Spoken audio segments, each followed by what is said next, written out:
Hey guys, tonight we're going to tiptoe into a world where wedding bells didn't ring, they clinked, mooed, and occasionally bleated. You're sitting quietly now, perhaps tucked beneath a cozy blanket, but picture this. You're standing barefoot in the middle of a dirt-packed village square 700 years ago, staring at a bride whose dowry includes 2 cows, a hand-woven linen cloak, and a suspiciously quiet goat. No one's asking if she loves the man. That's not the point. The question is whether the groom's uncle approves, and whether the livestock have all their teeth. You probably won't survive this kind of marriage arrangement. Emotion, optional, affection, suspicious. But cattle were sacred. So before you get comfortable, take a moment to like the video and subscribe, but only if you genuinely enjoy what I do here. And tell me, where are you watching from and what time is it right now? Now dim the lights, maybe turn on a fan for that soft background hum, and let's ease into tonight's journey together. You trudge into a quiet medieval village, one where the word wedding doesn't conjure up visions of flowers and lace, but of livestock, contracts, and a little bit of bartering on the side. Marriage in these times is less about swooning and more about hoof-counting. The moment a union is discussed, families gather not to celebrate a union of hearts, but to measure the value of the bride in goods. In some cultures, this came in the form of a bride price, a payment made by the groom's family to the bride's. Think of it as a polite way of saying, we're buying this partnership and we'd like to haggle. The value depended on a variety of things: the family's status, the bride's age and reputation, and, no kidding, sometimes how many useful teeth she had left. It wasn't romantic, it was transactional, like trading a fine ox, only the ox happened to bake decent bread and knew how to churn butter. And don't be fooled into thinking this was limited to the far corners of the world. Even in ancient Mesopotamia, marriage contracts were carved into clay tablets, specifying the livestock to be exchanged and the terms of the union. You didn't just fall in love, you negotiated your dowry terms, possibly with your father looming over the table with a stern look and a ledger. It gets better. Some bride prices included advanced livestock. You paid half before the wedding, the rest after the honeymoon, which was not a vacation, but a term tied to the moon cycles and honey fermentation, by the way. If the bride didn't meet expectations, there were sometimes clauses that allowed partial refunds. Yes, refunds, like a particularly troubling return to the market. In contrast, some regions practiced the dowry system where the bride's family gave a hefty sum, usually land, money, or livestock, to the groom's household. This was less, "We're grateful you chose our daughter," and more, "Please ensure she's well taken care of, or at least don't starve her." Often, the dowry came with restrictions. If the groom misused it, scandal, legal trouble, the occasional village-wide humiliation ceremony.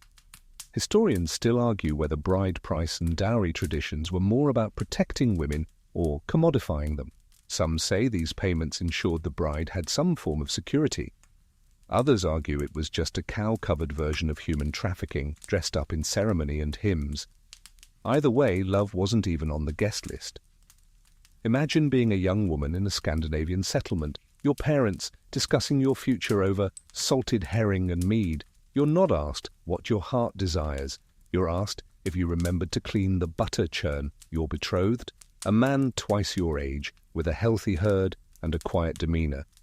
He's been eyeing your family's pasture for months.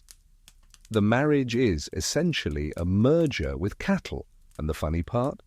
This was entirely normal. People didn't marry for love. They lived long enough with each other to maybe stumble into affection. Maybe. If they didn't argue too much about pig feed or wool-dyeing methods first. Sometimes the livestock itself played an almost theatrical role in the ceremony. The groom would parade animals through the village, not unlike showing off a new car. "Look, 2 healthy sheep and a spotted cow. I must really love her," he'd declare. And that was considered romantic. You can't help but chuckle imagining a teenager today proposing with, say, a chicken coop and a solemn vow to clean it weekly. And it wasn't always the groom doing the giving. In some early Germanic tribes, Morgengabe, literally morning gift, was given by the husband to the wife the day after the wedding night. This could be jewelry, land, or, you guessed it, a goat. The symbolism: she'd given him her honor, he'd give her something with hooves. Equality, medieval style, but don't assume this was always simple or joyful. Disagreements over the number of animals promised could delay a wedding for years. Sometimes entire extended families would be dragged into fierce arguments over a single missing sheep. There are court records of medieval lawsuits involving dowries that included 12 cows and a piece of swampy land no one wanted. Love conquers all was less believable. When your uncle was still mad about the muddy pasture, you tricked him into accepting. And you? You might be quietly standing beside your groom at the altar, or equivalent spot, like the village tree or an ancestral rock, listening to a priest murmur vows in Latin, while wondering if your father remembered to include that extra calf to avoid family shame. Because in the end, your worth, on parchment or carved into clay, was measured not in kisses or compliments, but in cloven hooves and milk yield. Just remember, if someone in your family had unusually strong opinions about marrying into a good cow line, you weren't alone. Marriage was not a union of souls. It was a livestock transfer agreement with a side of celebration, and hopefully enough ale to make it bearable. You're still standing in that village square, dust curling around your ankles, the air thick with anticipation and sheep breath. And you begin to realize something else. This thing called love is once again not the headliner. Instead, you're caught in the middle of an economic exchange, and you, dear listener, are the prize and the package. Let's talk about the two heavyweights of historical wedding economics, bride price and dowry. They sound similar, but in the medieval matchmaking economy, they were as different as a dairy cow and a war horse. The bride price was essentially a purchase. The groom's family paid the bride's family, sometimes in gold, but often in cattle, grain, textiles, or anything with solid, mooing, bleating value. The idea? To compensate the bride's family for losing her labor. Because marriage didn't just mean giving away a daughter, it meant giving away a bread baker, wool spinner, and general household engine. Meanwhile, the dowry was the reverse. It was what the bride's family gave the groom, and let's be honest, it often looked like they were sweetening the deal to ensure someone took her off their hands. The more challenging the daughter, perhaps too bookish, or with that pesky limp from a childhood sheep accident, the larger the dowry might need to be. Historians still argue whether these customs protected women or reduced them to balance sheets with braids. Some say bride prices prevented a woman from being tossed aside like an unwanted potato sack. After all, the man had invested in her. Others argue it turned women into literal property, passed from father to husband, without so much as a choice or a decent farewell goat. And then there were wedding contracts, the medieval prenup. Carved into clay or scrawled on vellum, these documents read less like declarations of eternal devotion and more like warranty manuals. If the bride falls ill, husband shall not abandon. If the dowry is lost in fire, replacement livestock shall be arranged within 1 full moon. They might as well have come with a customer service number. You lean in as two families haggle over a match. The future in-laws are arguing not over feelings but over whether the groom's promised horse is, in fact, battle-ready or just particularly good at napping. You watch a father jab his finger into a contract, insisting his daughter is worth at least 2 cows and a flock of hens. The groom's uncle rolls his eyes and counters with a goose and a half-acre of barley. And here's where it gets oddly bureaucratic.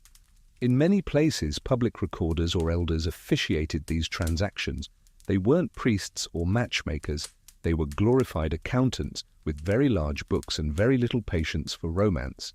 Some ancient Chinese contracts were so precise they read like an agricultural checklist. 1 healthy daughter, 3 pigs, unblemished, a plot of rice field, 20 clay pots. And, this part's important, no refunds once the marriage is witnessed by the village elder, and 1 rooster.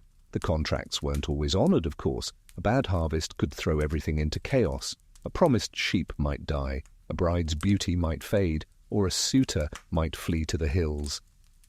And that's when the real chaos began. Sometimes, if the groom's family didn't deliver the full bride price, the bride's brothers were sent to retrieve her, or, occasionally, a few cows in retaliation. Other times, the bride herself would vanish, return to her family like a misdelivered loaf of bread. Didn't rise quite right, they'd joke. But the tension behind it wasn't funny at all. Still, in some regions, there were creative loopholes. If the bride and groom were truly in love, they might stage a fake abduction to sidestep the financial obligations. Oh no, she's been kidnapped by her beloved again. What a scandal. The village would chuckle behind closed doors while pretending outrage for the sake of family pride. And let's not forget the wedding gifts. Today's registries are filled with toasters and waffle makers. Back then, think sheep, oxen, salted meat, and the occasional ceremonial jug. One Polish tradition involved presenting the bride with a pair of geese to symbolize fertility, which is lovely until you realize the geese were still alive and very vocal. The marriage wasn't finalized until the dowry or bride price was paid in full. And if the cattle delivery arrived limping or malnourished, the wedding might be called off, or worse, renegotiated with a public apology and a replacement heifer. And you, perhaps just a village child watching from the haystack, would know this isn't just a wedding, it's a business deal with snacks. There's one delightful record from 13th century Ireland involving a groom who promised 1 red cow, 1 black pig, and 1 barrel of salted eel for the hand of a farmer's daughter. The wedding was postponed when the cow turned out to be speckled, the pig escaped, and the eel was found to be less than full. The daughter married someone else a year later for a promise of bread, beeswax, and 2 barrels of mead. Better deal, honestly. And for the record, historians still argue over whether the bride price ever truly benefited women. Was it security, or was it a sale? Were they honoured or objectified? There's no neat answer. But if you look at old wedding illustrations, you'll notice something curious. Women in the background, while the men shake hands over a cow. Even in ancient Greece, where things were supposedly enlightened, the wedding focused more on legal guardianship and transfer of property than love. A woman went from being her father's daughter to her husband's wife, often without a word in the matter. And if she didn't come with land or animals, her marital prospects dropped faster than a goat in a rainstorm. So next time someone complains about the price of wedding flowers, remind them, at least no one's demanding 3 sheep and a contract signed by a village goat. Because weddings may have involved kisses and cakes today, but back then, the only thing truly sealed with a kiss was a cow's ownership mark. So now you're standing beneath a rickety arch made from willow branches, watching a medieval couple exchange solemn glances. There's no priest in sight, just a group of elders, a contract written in charcoal on sheepskin, and a cow chewing grass with deep, judgmental intensity nearby. It's time to get into the fine print, because once the bride price or dowry was agreed upon, the real paperwork began. And by paperwork, of course, we mean detailed contracts that treated brides like leased property.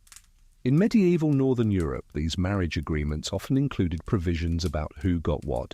If the marriage failed, and yes, they failed, more often than people think, love was never guaranteed, but cows were serious business. If a marriage fell apart, the groom might demand the return of the dowry plus damages. In one recorded case, a man tried to reclaim 2 cows and a goose because his wife refused to comb his hair and insulted his boots.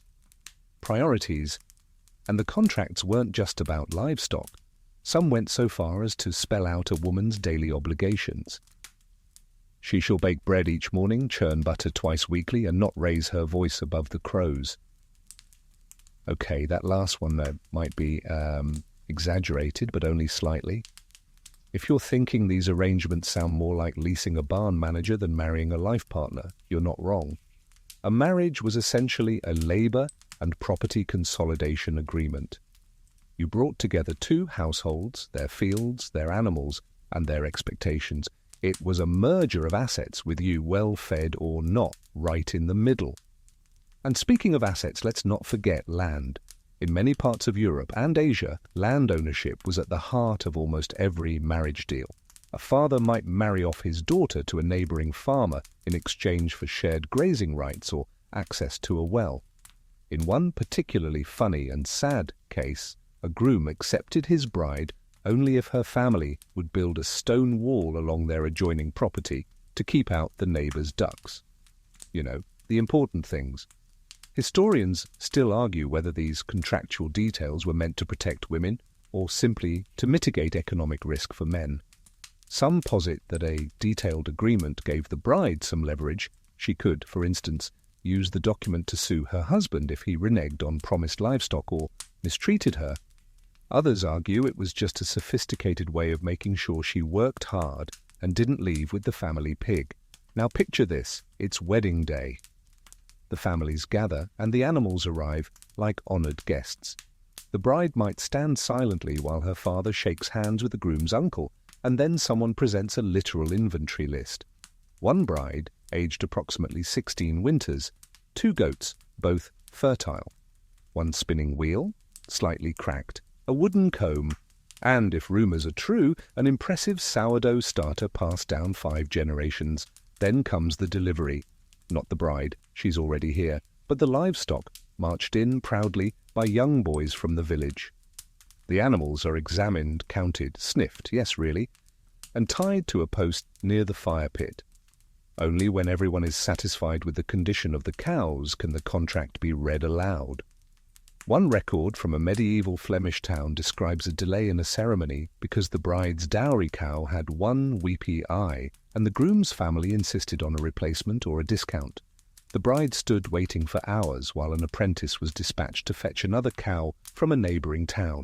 Romance. And if you're wondering, yes, people got scammed. Dowries were sometimes faked. Animals were borrowed from neighbors just for the ceremony and returned under cover of night. In one spectacular case from 15th century France, a bride's family disguised a very pregnant sheep as 2 smaller sheep, bundled in cloaks no less, to inflate their livestock count. It worked, until the poor creature gave birth during the reception. In some cultures, if a marriage dissolved due to a fault, say the wife was accused of laziness or the husband of cruelty, livestock repossession was expected. People would show up with carts and ropes to haul away what was rightfully theirs. You might be picturing a modern divorce lawyer. Now replace that image with a toothless old man hauling off a goat while muttering about dishonor. Even the wedding ceremony itself reflected this economic mindset. In parts of medieval Eastern Europe, couples didn't exchange rings. Instead, they exchanged tools, a sickle, a spindle, or even a shared drinking horn. These symbolized the roles expected of them. You churn, I plough, was the vibe. And let's not gloss over public witnesses. The community had to see the union to validate it. Not just the vows, but the full transaction. In some cases, the contract was nailed to a tree or read aloud by a town crier. A few towns even kept marriage ledgers that resembled livestock registries more than anything romantic. And if you're thinking this is all a bit cold, you're right. But here's the thing, in societies where survival was hard and unpredictable, marriage wasn't about happiness. It was about stability. It was about joining 2 economic engines. If love happened, great. But no one was holding their breath. Remember that one love letter written inside a grain ledger? Historians actually found several cases of hidden notes between young people who were likely forced into different matches. Little scrawls tucked behind barley counts. I think of you when the goats cry. Poetic in a damp, hay-smelling sort of way. So as you picture this whole medieval ceremony, livestock tied up neatly, parents nodding solemnly, the bride adjusting her linen veil while someone pokes a chicken to check its vitality, just know that what you're seeing isn't an outlier. It's standard, ordinary, expected. Your grandparents' probably married this way, maybe not with a cow parade, but certainly with contracts and expectations and a strong desire to protect assets. And in the end, when the newlyweds walk off into the candlelit evening, they're not dreaming of honeymoons or sunsets. They're calculating how many eggs the hens will lay, how much wool they can shear next spring, and whether that calf is too small to survive winter. But hey, at least they got a goat out of it. So now you're trailing behind that candlelit couple as they shuffle toward their new shared home, if you can call it that. It's less a honeymoon suite and more a well-swept shed with ambitions, complete with a straw mattress, one itchy wool blanket, and, if they were lucky, a door that latched from the inside. And here's the thing. While the marriage was technically sealed and the goats were contentedly munching their celebratory grass, there was still one more tradition to get through: consummation. Now don't worry, we're not about to veer into any medieval bedroom dramatics, but it's important to understand how even the wedding night was less private than you'd hope. In some parts of Europe it was a public ritual, observed or at least loudly overheard by witnesses from both families. Yes, you heard that right. There were cases where wedding night witnesses, sometimes elders, sometimes groomsmen, waited just outside the room, occasionally with tankards in hand, waiting for proof that the union had been sealed. In France and England, some customs involved removing the couple's shoes and tucking them into bed as if they were toddlers.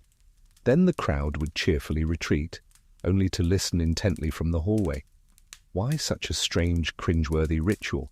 Because marriage back then wasn't real until it was consummated. A contract meant nothing without evidence of union. If the couple refused or failed due to nerves, illness, or the sheer weirdness of being observed, a whole legal mess could erupt the next morning. Cows returned, dowries revoked, honor questioned. In fact, some noble households had official bed inspectors.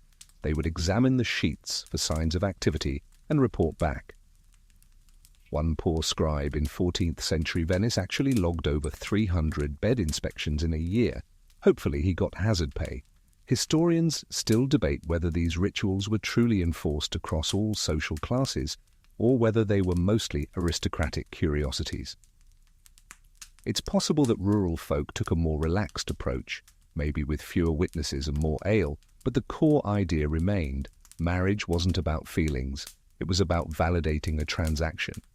And if you think the awkwardness stopped there, oh no, in some communities the morning after brought the morning gift. We touched on it earlier, but let's go deeper.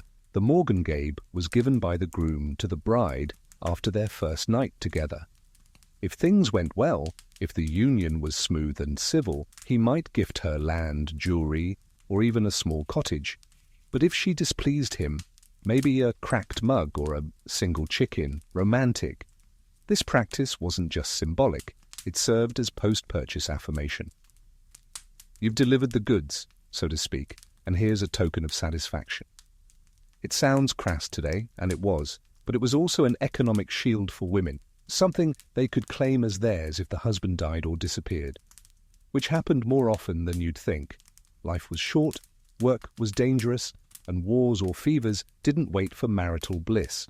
That's why some contracts actually specified what would happen if the husband died within the first year. In one German village, a widow could either return home with her dowry or keep the mourning gift and remarry within the town. A rather grim form of relationship insurance. And yet, every now and then, despite all the contracts and cows and terribly timed bed inspections, something odd happened. People fell in love. Slowly, accidentally, and often after the wedding. You'd hear whispers at the well, "Did you see how Thomas gave Maria his last apple tart?" Or, "She sat beside him during the entire sheep shearing festival." Romance wasn't forbidden, just statistically unlikely. But if it bloomed, it was cherished. Quiet glances over porridge, shared laughter while fixing a broken fence, maybe even a secret nickname muttered by candlelight. And these little moments were rare gems in a culture that saw marriage as duty and resource management. So when they happened, they were remembered in oral histories, in folk tales, and even in scribbled notes on the back of grain records. There's a lovely story from 12th century Wales of a couple who, though married for land reasons, ended up writing each other silly songs about their cows. They called each other milk thief and hay snatcher. When the husband died, the wife requested his funeral procession be led by his favourite ox. Her family was baffled, but she insisted, "He always said that ox knew when I was sad." Historians still argue whether stories like this were common or just romantic exceptions, but either way, they reveal something important. That even within the rigid frameworks of cattle-based marriage contracts, humans still found ways to feel something, but don't get too comfortable, because not every couple was so lucky. Many were locked into lifelong partnerships that felt more like unpaid apprenticeships. You churned, you birthed children, you counted sacks of barley and tried not to envy the neighbour's goat. And the idea of leaving a marriage, nearly impossible. Divorce laws, if they existed, were built like fortress walls. Only nobles or the extremely rich could realistically petition for annulment, and even then it often involved proving that the marriage had never been consummated. Cue more awkward discussions and possibly more bedsheets. Meanwhile, for the average villager, your best bet was to outlive your spouse. Widowhood was the quiet back door of marital escape. Once widowed, women had more economic freedom, could own property outright, and sometimes, choose who to marry next. And those second marriages, often much closer to love than the first, perhaps because by then people understood what they wanted, or because they had nothing left to prove. One widower in Denmark famously married a woman who laughed like springtime. That was her only dowry. So if you're still imagining ancient weddings as fairy tale moments, please don't. Think of them instead as business mergers wrapped in ribbons, with guest lists full of skeptical relatives and a barn full of noisy livestock. And know that somewhere, amid the goats and geese and groaning ledger books, a few people actually found joy, maybe not right away, but eventually. The sun's risen now over that muddy village path, and you're watching the new couple begin their first full day as husband and wife. There's no breakfast in bed, no roses, no candlelit brunch.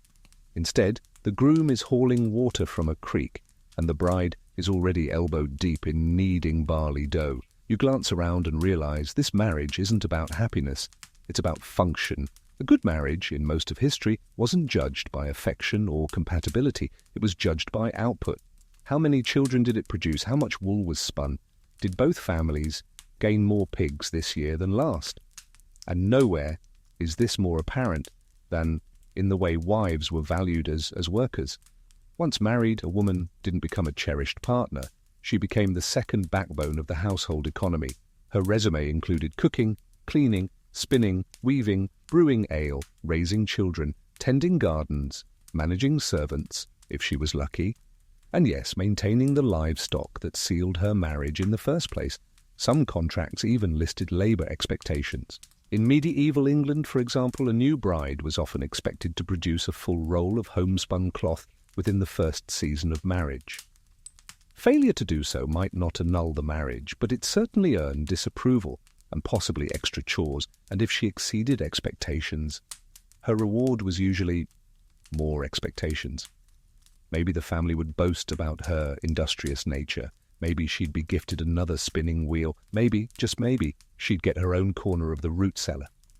But freedom, rest, not on the agenda. Still, there were moments of cunning and compromise. In some regions, particularly parts of rural Scandinavia and Central Europe, a bride could quietly negotiate her own informal terms. Perhaps she'd only agree to marry if she could keep her family's cheese recipe secret, or if she'd be allowed to visit her mother every harvest moon. These weren't legally binding, but they were understood, because losing a bride could mean losing the entire livestock deal. You pause to listen to an elderly woman instructing her daughter on how to salt meat for the winter. It's part affection, part warning. If you salt it too light, the meat spoils. If you salt it too strong, the men complain. You'll learn. The daughter nods. She knows this already, because she was raised not to dream of love, but to prepare for usefulness. Even wedding songs from the era reflect this utilitarian mindset. In many cultures, the bride was serenaded not with romantic ballads, but with instructional chants. In Romania, one song urged the bride to rise before the rooster's cry, bake the bread, and mind the cow. In parts of Ethiopia, a marriage song included lines like, "She will grind, she will sweep, she will not talk back." A bit of a mood killer. Historians still argue whether these roles were purely oppressive or whether, paradoxically, they gave women a form of power. After all, the household couldn't run without them. A competent wife was the cornerstone of survival. In some regions, she managed the money, led the marketplace negotiations, and even chose when the family would sow or harvest. But here's the twist. Respect didn't always come with that responsibility. A woman could be indispensable and still be disposable, especially if she failed to bear children, or if her family's livestock mysteriously underperformed after marriage. Imagine being blamed for a goat's infertility. That actually happened, and yet the daily rhythms of marriage sometimes built a quiet companionship, not flashy, not poetic, but real. You'd find couples who learned to work in sync. She stoked the fire while he fetched kindling. She carded wool while he mended fence posts. Over time, these gestures became their language. In one story from northern France, a couple married through a livestock agreement ended up farming side by side for 40 years. They never had children, and by all local standards, their marriage was a failure. But when the husband died, the wife refused to accept a new dowry offer from another family. She said, "I have already had my share of kindness. What more could I want?" That quiet affection, born not from passion, but from partnership, is rarely celebrated in wedding poems, but it deserves to be. Now, shift the lens a bit. What about the grooms? Were they just callous recipients of goats and wool? Not quite. They too were often forced into arrangements that prioritized property over preference.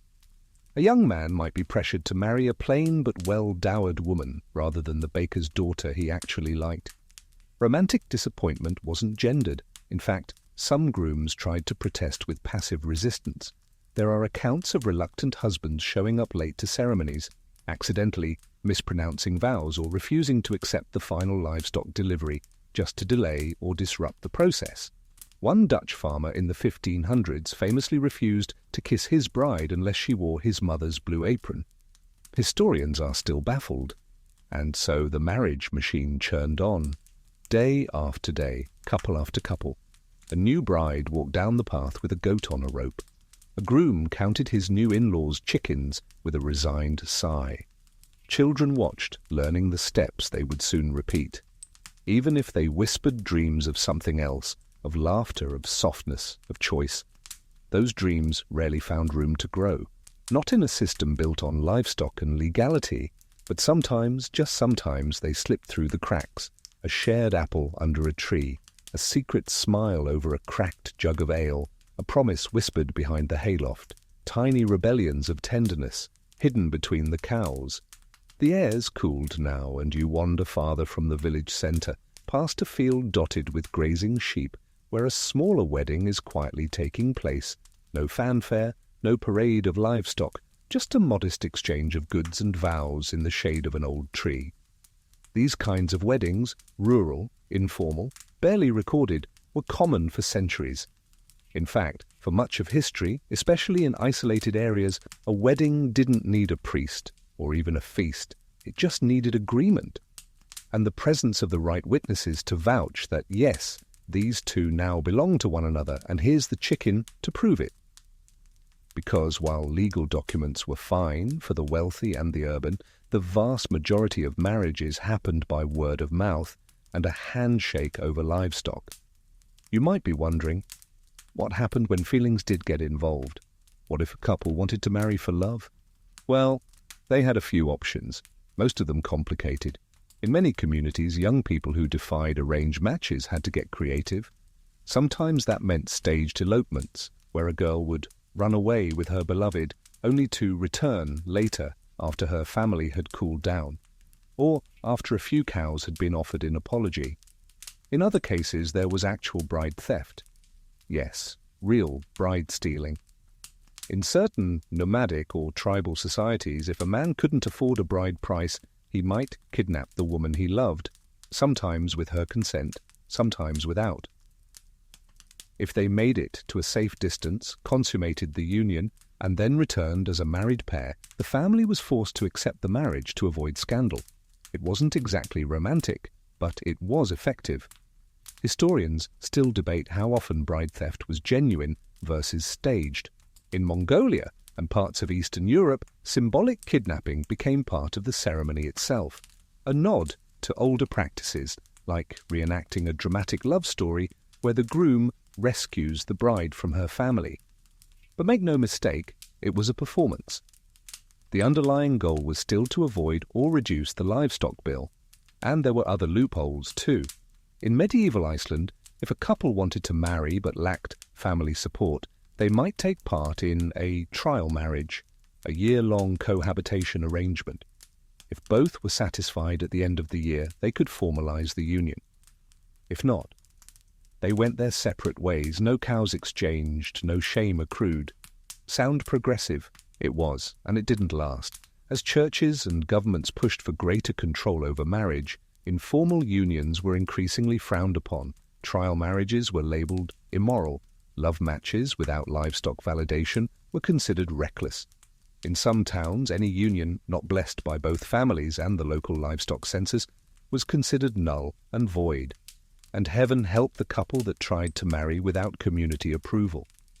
In one German village, a young man who married for love instead of accepting the arranged deal from his father lost not only his inheritance, but was publicly shamed by being made to parade a wooden cow around town. They even painted hearts on it. Subtle. You laugh softly now, imagining how modern elopements might look if they came with a mandatory cow parade. We're getting married in Vegas, and here's Bessie, our emotional support heifer. Still, there were places, usually on the fringes of empire, where love could take root more easily. In small mountain hamlets, in isolated islands, in places where formal contracts were hard to enforce and goats were harder to count, personal choice sometimes outweighed tradition, but even there some exchange had to happen. Maybe not cows or gold, but tools, baked goods, or even songs. There's a 16th century record from rural Scotland of a man who wooed his bride by promising her family 3 loaves of sweetbread and a barrel of fish, and delivering it himself every Friday for a year. Apparently, he never missed a delivery. They were married beneath an ash tree, because love, when allowed, could be persistent, even in a world ruled by livestock and ledger books. And occasionally, just occasionally, the livestock served love instead of blocking it. In some areas, a determined young couple would save up quietly for years, raising pigs or trading wool, until they could afford the required bride price and finally marry without objection. One Norwegian story tells of a young man who raised a single lamb into a full flock, simply to earn the hand of a girl he loved. He named the original lamb after her. When they married, they paraded the now elderly sheep through town. No joke, it wore flowers.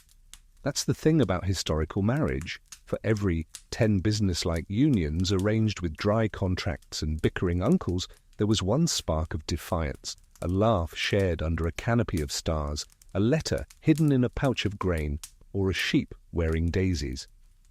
Historians still argue whether these love stories were common or exceptional, but one thing's certain: they existed, and they mattered enough to be remembered.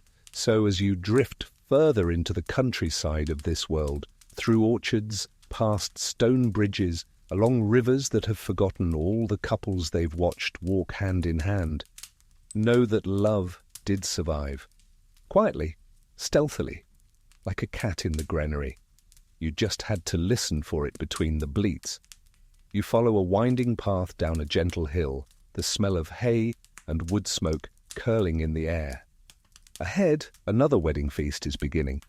Not in a grand hall, but in the open, on packed earth, beneath fluttering linen streamers. There's no white dress, no choreographed dances, just a few benches, trenchers of rye bread, pots of stew, and of course a long line of animals watching from their pens like skeptical guests, because even the celebration of marriage was less about the couple and more about the goods that had changed hands.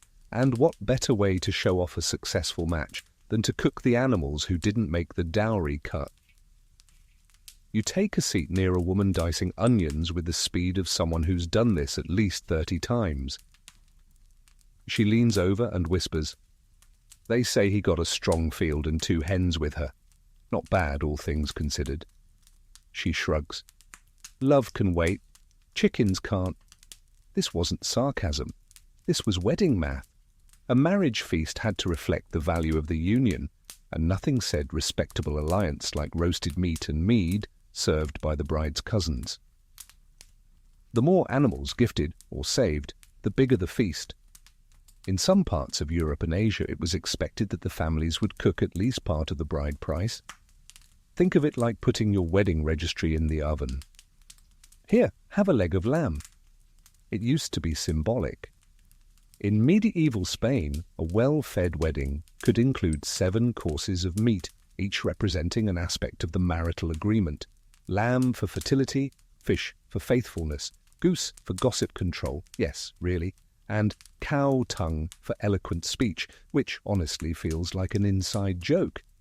But not every family had the means for extravagance, so some weddings featured symbolic offerings instead. A goose feather tucked in the groom's sleeve, a sprig of thyme in the bride's braid. One egg, shared between them, meant to represent new beginnings and also, let's be real, rationing. Historians still argue whether these frugal weddings were frowned upon or quietly admired. In tight-knit communities, a humble ceremony could signal modesty, restraint, and economic responsibility. Because everyone knew that weddings might last a day, but the debts could last decades. In fact, some couples avoided elaborate feasts entirely, not out of preference, but out of desperation. The livestock needed for the marriage had already cost the families their best animals. Why kill more? One account from 15th century Bohemia tells of a bride who roasted a single rabbit and offered it to all 27 wedding guests, each one getting a taste and a blessing. Poetic, slightly chewy. But even the poorest weddings often included one indulgent gift: honey. It was expensive, hard to gather, and sometimes dangerous to steal from the local monks' beehives. But a pot of honey on the table meant sweetness, fertility, and good luck. One pot was enough. And that honey? It's where we get the word honeymoon. Yes. In early cultures, particularly among the Germanic and Norse peoples, the newlywed couple would drink fermented honey wine for one full moon cycle after the wedding. It was meant to boost fertility, keep them drunk enough to tolerate each other, and, let's be honest, use up the last celebratory calories before the real work of marriage began. One Viking tale involves a groom who misjudged his honey wine dosage and slept through his entire honeymoon while his bride tended sheep alone. She reportedly never let him forget it. So even in its earliest form, the honeymoon wasn't a vacation. It was a medically hopeful sugar rush with high expectations and limited bathroom access. And let's not forget the gift economy.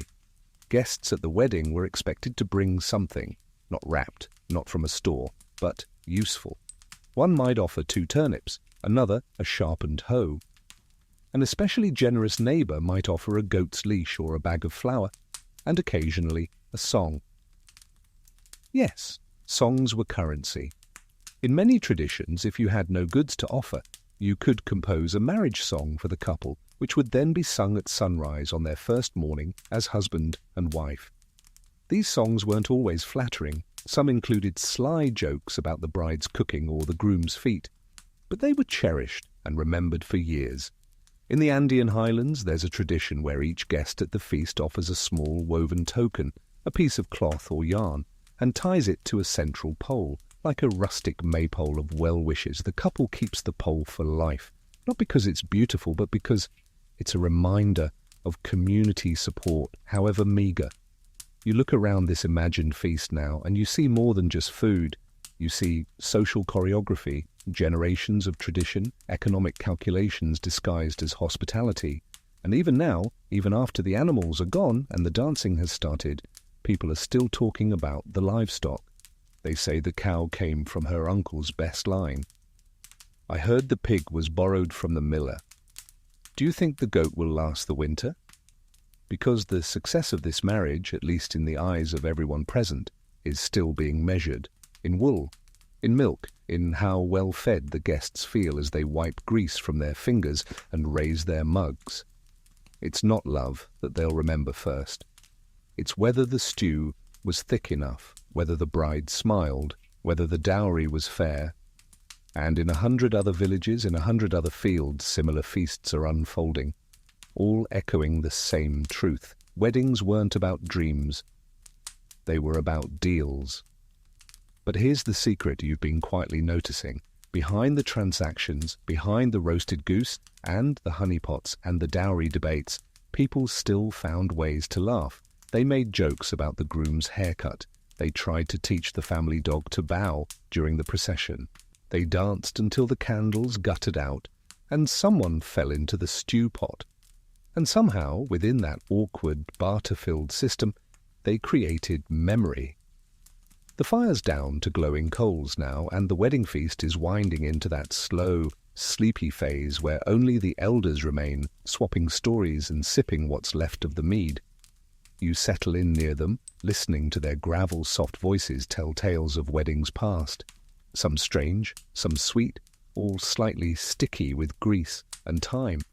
And just when you think you've heard it all, one of the old women leans forward and says, "Well, let me tell you about the time a pig nearly ruined a marriage." Naturally you listen, because in a world where weddings hinged on livestock, it wasn't love that caused the most problems.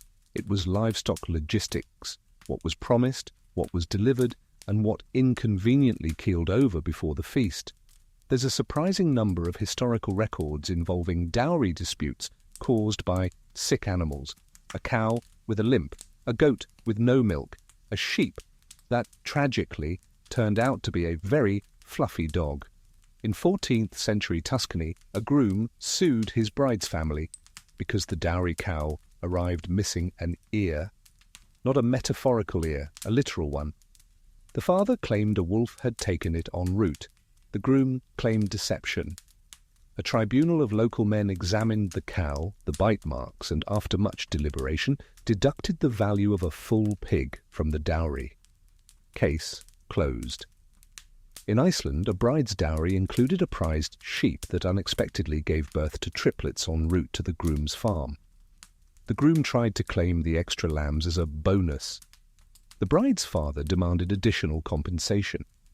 The village priest had to settle the matter, ultimately awarding 1 lamb to each party and giving the runt to the church as penance. A rough day for everyone but the priest. Historians still argue whether these cases reflect deep legal concern or just medieval pettiness in its purest form. Likely both. In a world where a single animal could mean survival or starvation, these disputes weren't trivial, they were essential. And this wasn't just about livestock. Sometimes non-animal goods included in the dowry caused spectacular drama. In early modern Hungary, a bride brought with her a loom, 3 silver spoons and a chest filled with embroidered linens.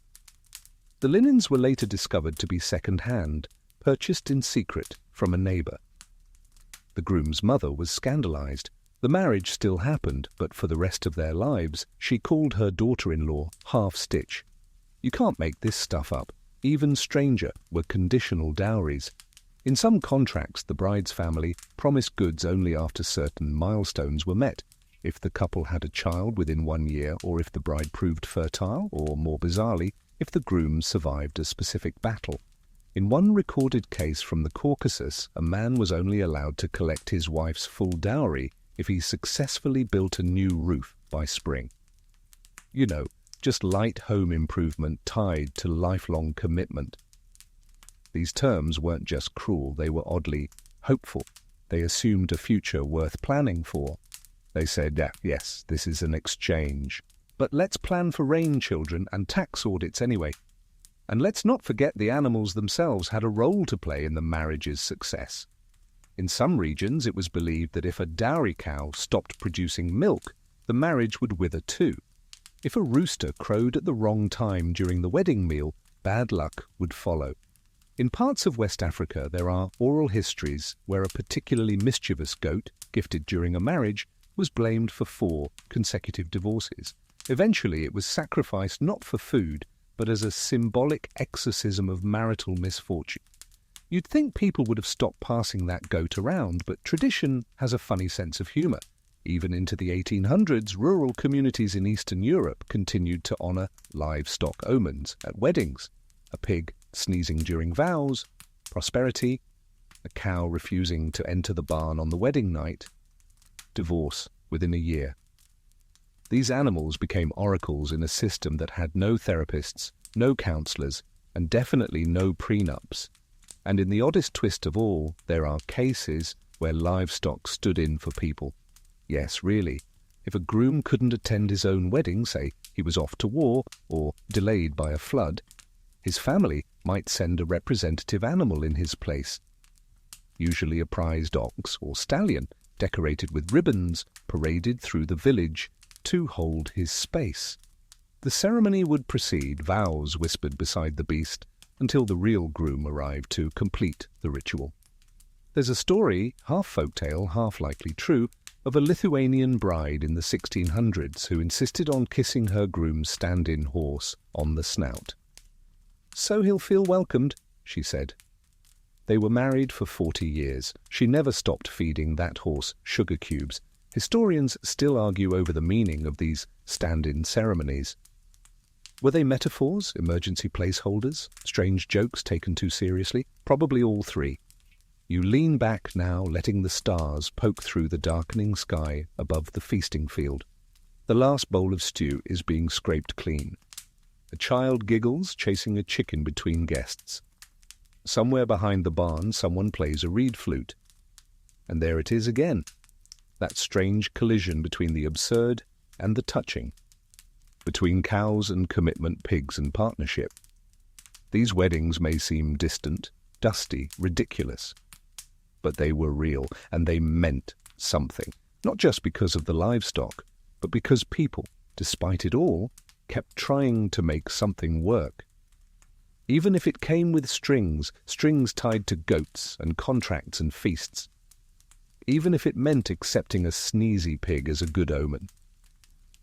Morning again, and you're walking through a field misted with dew, passing through fences held together by willpower and rusted nails. The sun's barely up, but already a cluster of villagers is gathering near the edge of a pasture, not to start the day's work, but to watch a widow remarry. Yes, remarry.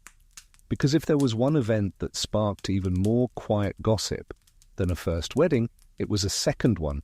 See, in many cultures, especially throughout medieval and early modern Europe, widow remarriage was both practical and controversial. Practical because few people could afford to run a household alone. Controversial because property lines, dowry entitlements, and family alliances didn't always like to be reshuffled. And let's be clear, most people didn't remarry for love the second time either. They remarried to keep the livestock fed, the children watched, and the debts paid.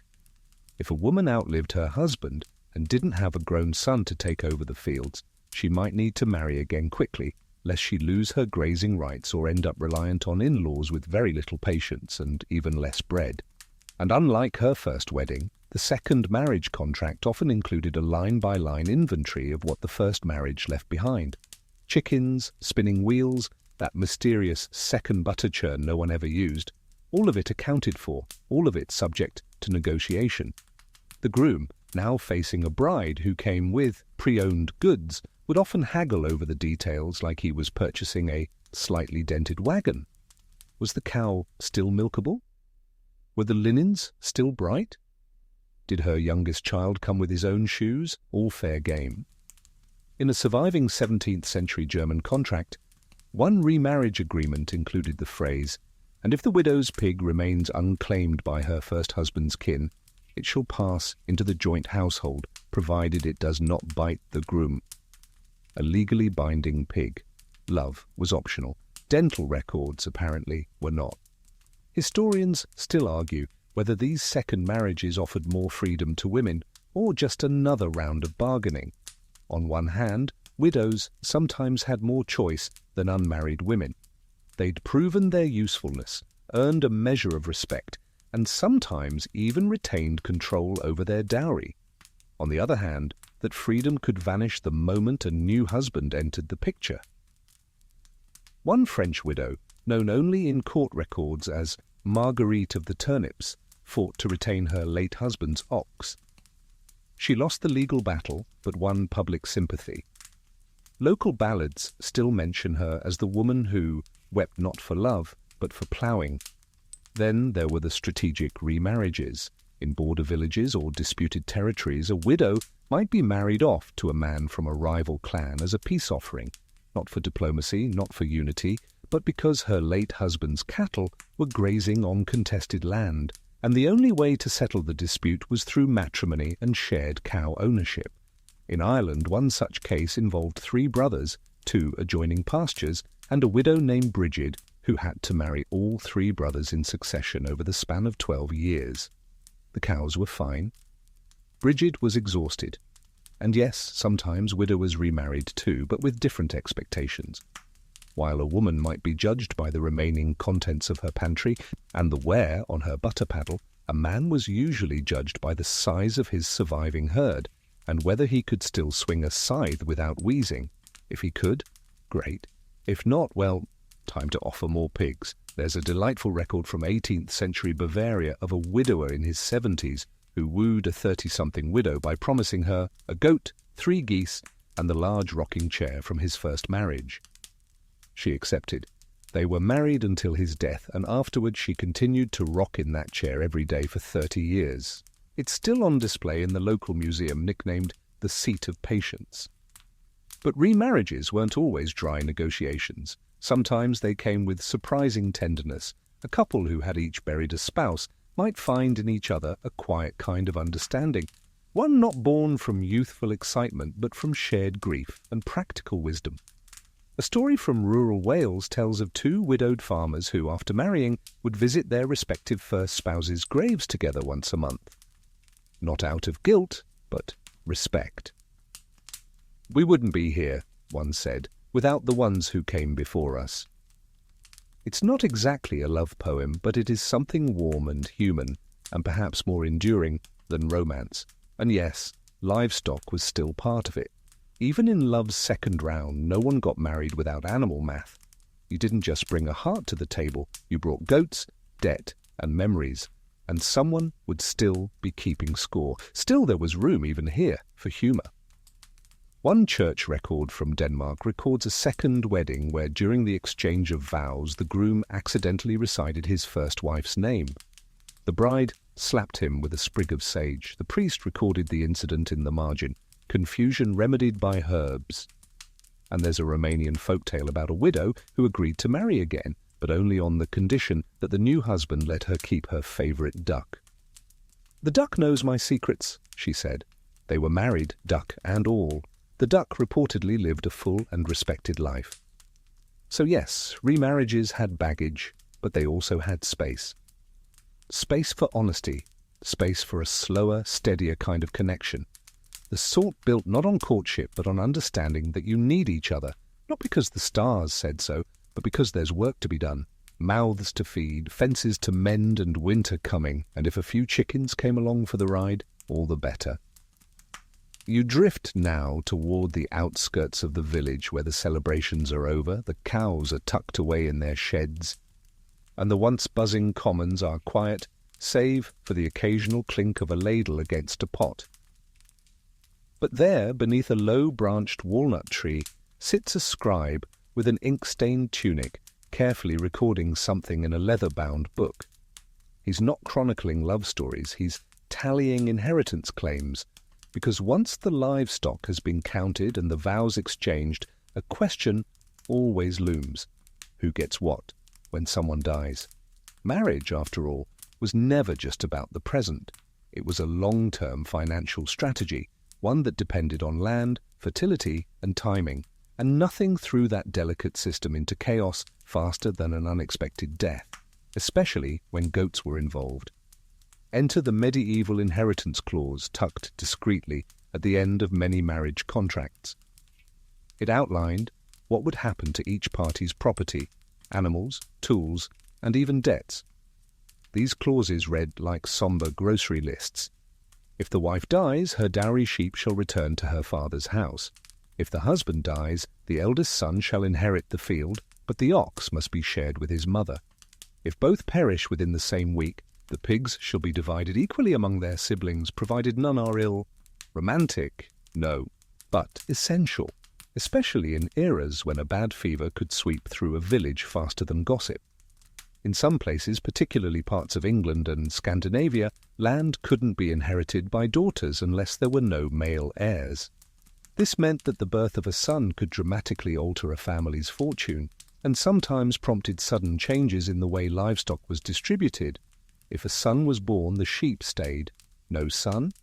The sheep might go back to the bride's family like a returned wedding gift. Historians still argue whether these laws were meant to protect dynasties or simply to control the flow of wealth. Probably both. Land equaled power and livestock equaled mobility. If you had both, you could survive almost anything. Without them, marriage was your best bet to get back on your feet or into someone else's barn. And then there were the widow's thirds. In many legal systems, especially in Western Europe, a widow was entitled to 1/3 of her late husband's property, even if she had no children. This often included livestock, tools, and the right to live on the land. But it came with a catch. She usually lost those rights if she remarried. One record from Normandy details a woman who refused 4 proposals in the span of 2 years, not because she wasn't interested, but because no man is worth losing my cows for. A valid position. There are also delightful snippets of old legal traditions where animals themselves became legal entities. In some Germanic villages, an ox could be assigned to represent the family's name and serve as a living symbol of inheritance. If the ox died, it was believed that misfortune would soon follow. If it prospered, the family's future looked bright. Imagine basing your entire legacy on how well one particularly moody ox fared through winter. But then again, people did strange things to protect their assets. One story from 16th century Hungary involves a widow who, anticipating family quarrels after her death, tattooed her initials onto her favorite sheep so no one could claim them unfairly. The sheep lived 5 more years and became a minor legend in her village. And when disputes did arise, and oh they did, livestock court cases followed. In many rural areas, marriage and inheritance cases were settled not in state courts but in village councils, where disputes were aired under large trees or in communal halls. Elders would listen as one party insisted the pigs were part of the dowry, while the other swore they were a gift unrelated to the marriage. Sometimes the animals were brought in as evidence. There's a documented case from 15th century Flanders where 2 men debated the ownership of a dowry goat. The judge ordered the goat to be tied between them in the village square. Whichever man the goat walks to first, he said, shall have her. The goat walked away entirely. The court awarded her to the church. It's funny, yes, but it also reminds you how intertwined livestock was with identity, family, and survival. These weren't just animals, they were insurance policies, walking bank accounts, and bargaining chips in a world without contracts you could shred or banks you could call. You sit beside that scribe now, peering at his logbook. The entries are neat, factual, cold. Anna, widow of Jacob the miller, retains 1 cow and the eastern fence. Marta, second wife of Thomas, receives 1 piglet and the cooking pot. Gertrude's dowry returned, less 1 hen due to illness. The love, the laughter, the awkward wedding feasts, nowhere to be found in the margins, but you know they were there. You've seen the footprints in the dirt, the scraps of ribbon tied to the goat pens, the half-finished loaves left cooling on the windowsill. Because even in death, even in legal wrangling over sheep and spoons, marriage remained one of the most powerful forces for shaping not just households, but entire communities.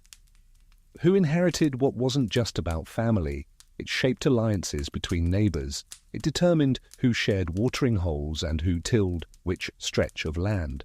Marriage and inheritance contracts created a quiet map of human connection, stitched together by livestock and necessity. And you're just passing through this world, catching its strange logic and rough tenderness like pollen in the air. It's a world where the most emotional parts of life were measured in bushels, bleats, and bridle straps, where legacy wasn't a grand speech, but a well-fed chicken coop and a child who knew how to mend a fence. Not flashy, but lasting. The wind's picking up a little now, rustling through the trees as you wander toward a quieter part of the village, where old stones mark forgotten boundaries and moss creeps up the sides of broken fences. It's peaceful, but in the past, This would have been the site of serious business, marriage business, because sometimes when contracts failed, animals died, and feelings soured, people needed a court, and when they couldn't get one, they got creative. Let's talk about medieval divorce, or rather, the many ways people tried to escape marriages that were more livestock transaction than lifelong love. You might be surprised to learn that formal divorce was nearly impossible for most of history. The Church, especially in Catholic Europe, held tight to the idea that marriage was sacred and irreversible. Once your families traded goats and you said your vows, that was that. Unless one of you died, or could convincingly fake it. Still, people did find ways to unravel the knot. One of the most common methods was annulment, claiming that the marriage had never been valid to begin with. Maybe the couple hadn't consummated it. Maybe they were too closely related. Yes, cousin math was tricky. Or maybe one party had been forced into it, though proving coercion was about as easy as convincing a jury that the sheep started it. In any case, an annulment was hard to get. You needed witnesses, preferably a priest, possibly a sympathetic cow. There's a record from 14th century France where a woman claimed her husband had failed to consummate their marriage due to a mysterious trembling of the knees. The court sent for physicians who declared him unfit, and the annulment was granted. The husband countersued, insisting it was the presence of her family's rooster that caused the trembling. The rooster was brought in. It reportedly pecked him. The case was dismissed. True story? Hard to say, but delightful. Absolutely. Historians still argue whether these stories were exaggerated by village gossips or recorded straight-faced by frustrated scribes. What's clear is that getting out of a marriage wasn't just difficult, it was public. You didn't suffer silently, you suffered in front of neighbours, livestock, and every board elder with opinions on oat prices. In some parts of Northern Europe, there existed a practice known as divorce by bed separation. It wasn't legal divorce, but rather a social acknowledgement that the couple would live apart, she in her family's home, he with his goats, until one of them died, remarried, or moved to a town with better options. You can imagine it, two people, once yoked together by economic promise, now content to live parallel lives, occasionally crossing paths at market and pointedly ignoring each other near the butter store. Sometimes, though, things got messy. Like in cases where one party refused to let go. There are records from the Balkans of women hiding livestock to sabotage second marriages or men sending goats back to former in-laws with insulting notes attached. "Your daughter churned butter like a rock," one said. The goat reportedly refused to enter the yard. And then there were the property disputes, because if a marriage ended, someone had to decide who got the pigs. One famous case from 17th century Bohemia involved a man who tried to reclaim a gifted dowry cow after leaving his wife for a woman in the next village. The wife barricaded herself in the barn with the cow.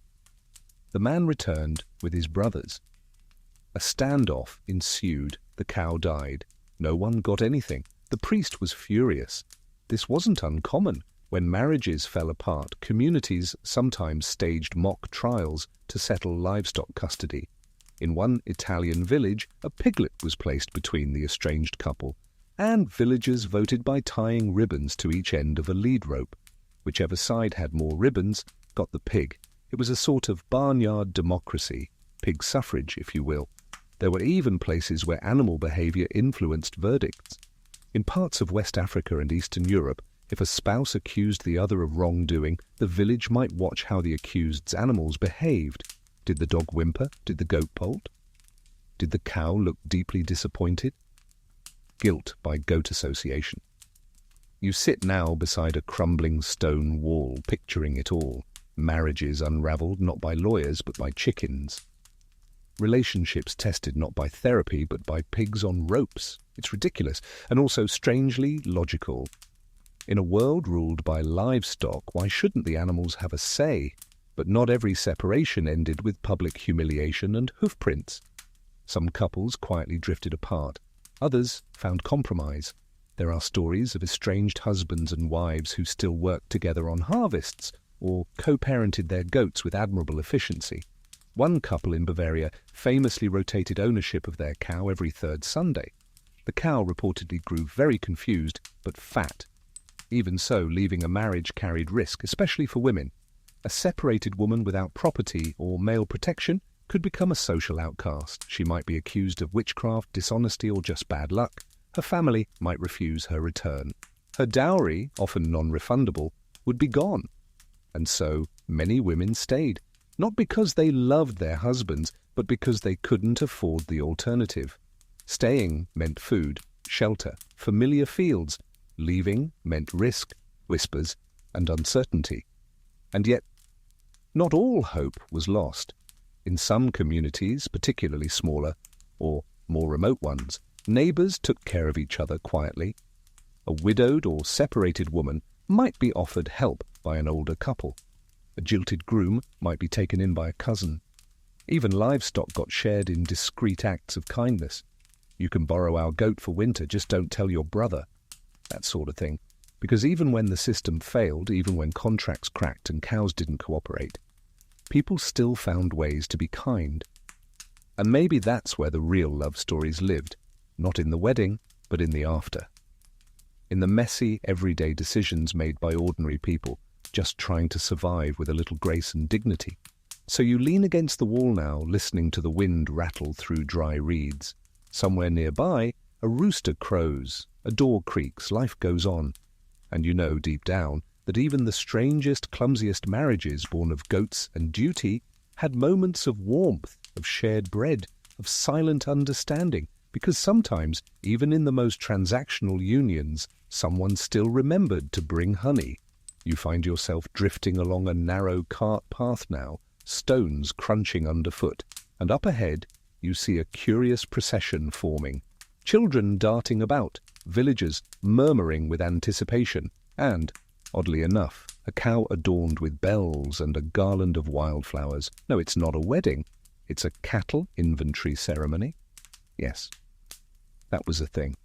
In some parts of early medieval Europe, particularly among Germanic tribes and isolated alpine communities, a formal counting of livestock was held just before a wedding, as both a practical measure and a symbol of readiness. Think of it like a final wedding rehearsal, but instead of flowers and vows, it involved tally sheets and animal inspection. Why the formality? Because in societies where wealth wasn't kept in banks or hidden beneath mattresses, but rather walked around on four legs and occasionally tried to eat your tablecloth, this kind of inventory was vital. Marriage wasn't just an emotional contract, it was a financial transaction, and both parties wanted receipts. You stand at the edge of the gathering now, watching a grim-faced uncle walk slowly in front of the animals, counting aloud as if his entire family's future depends on it, which, in a way, it does. 1 cow, 2 sheep, 1 goat, possibly pregnant, half a pig. Someone coughs. Another uncle adds, half a pig if you squint. This isn't a joke. It's a binding assessment. The number and health of these animals will be written down, perhaps in ink, perhaps scratched onto wood or clay, and included in the marriage record.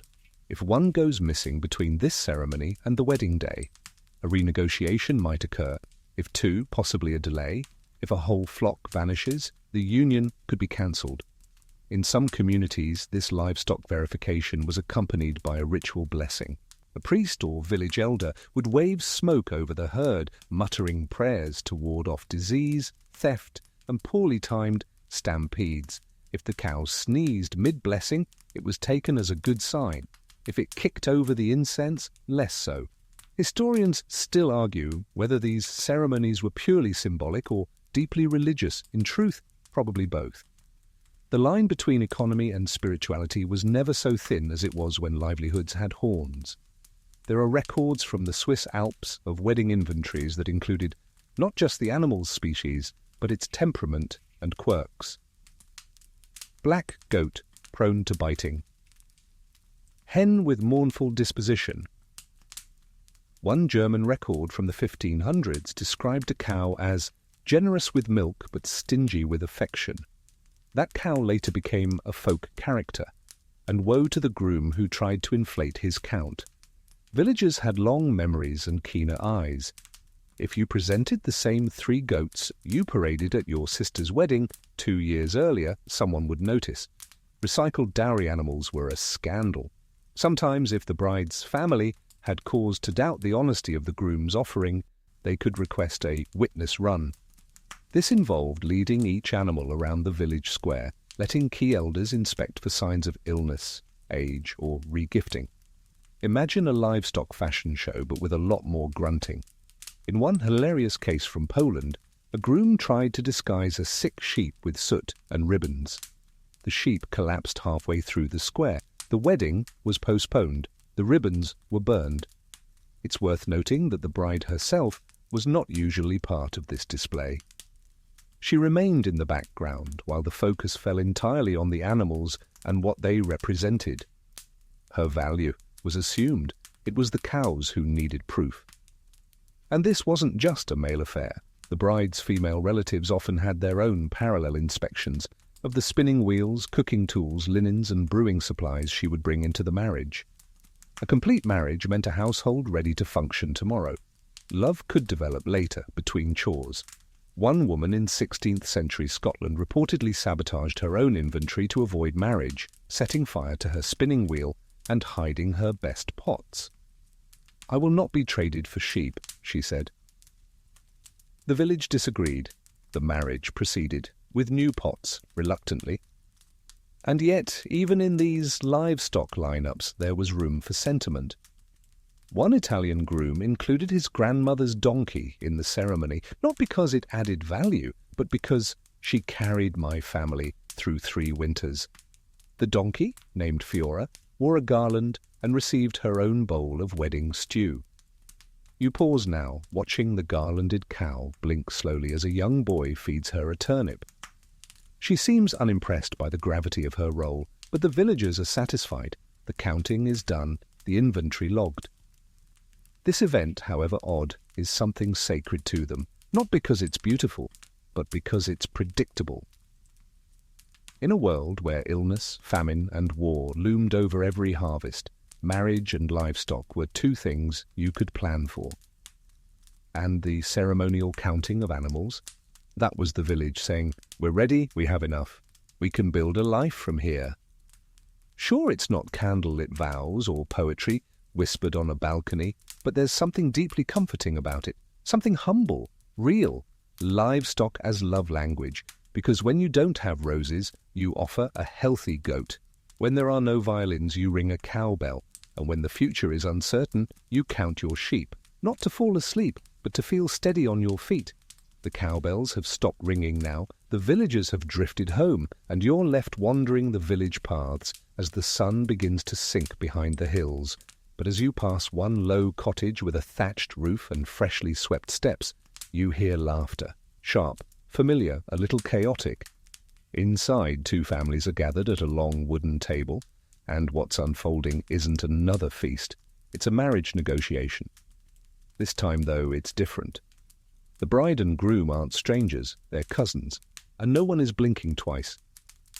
Yes, tonight, we're walking into the world of sibling swaps, cousin contracts, and family deals that by modern standards might make you raise an eyebrow or 2, because for much of history, especially in rural or tightly knit communities, marrying within the family wasn't taboo, it was strategic.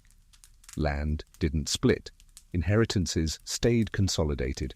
Familiar livestock lines stayed in the blood, as they would say, though hopefully not too literally.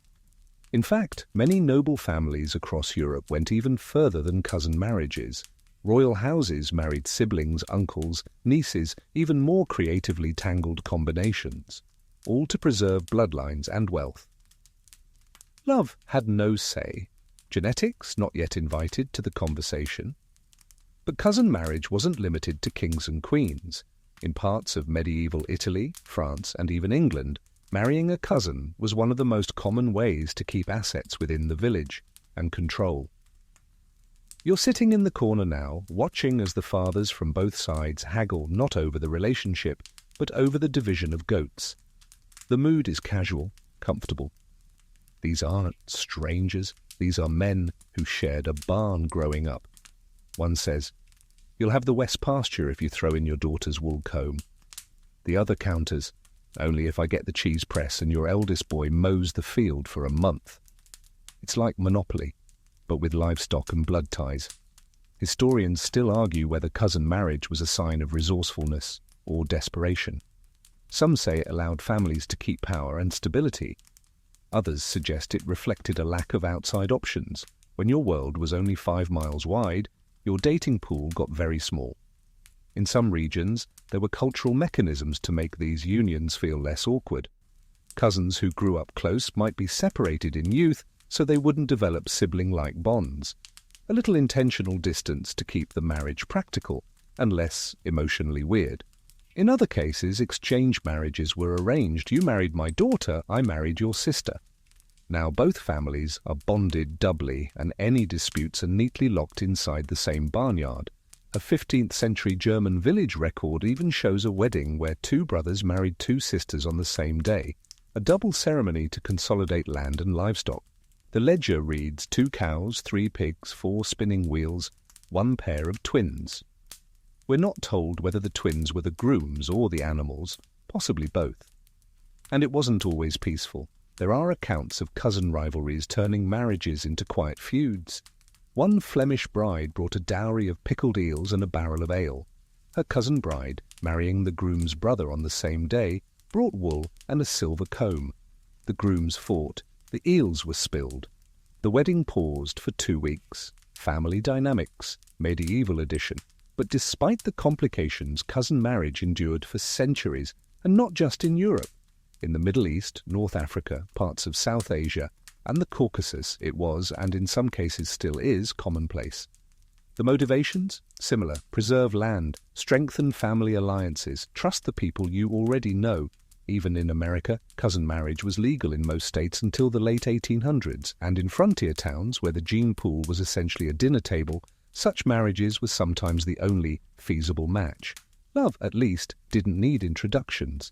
Of course, the church eventually stepped in.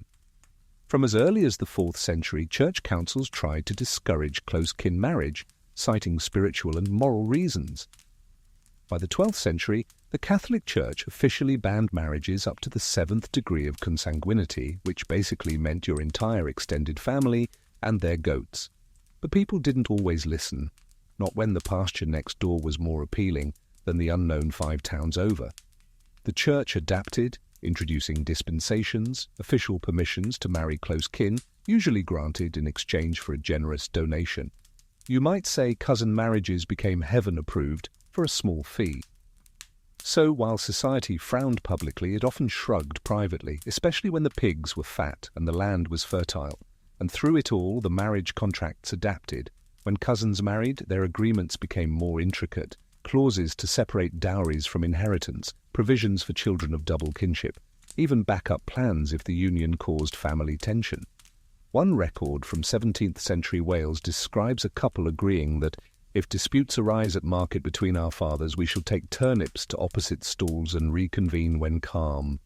Practical, peaceful, delicious. You shift now, watching the couple at the table blush faintly as the terms are finalized. They're not exactly in love, but they're comfortable. Familiar, there's something safe in that. And you start to realize maybe love in these arrangements didn't need to be instant fireworks. Maybe it was a slow burn, like coals in a hearth that catch when you least expect them. And even if it didn't ignite, at least the goats were shared, the chores divided, the future's relatively certain, because in a world of uncertainty, marrying your cousin sometimes just made sense. Strange to us now, but back then? It was just Tuesday.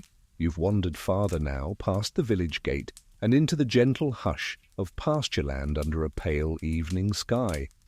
Crickets chirp lazily, and somewhere in the distance a lone cowbell echoes like a lullaby. But you're not here for the quiet, you're here for the loopholes.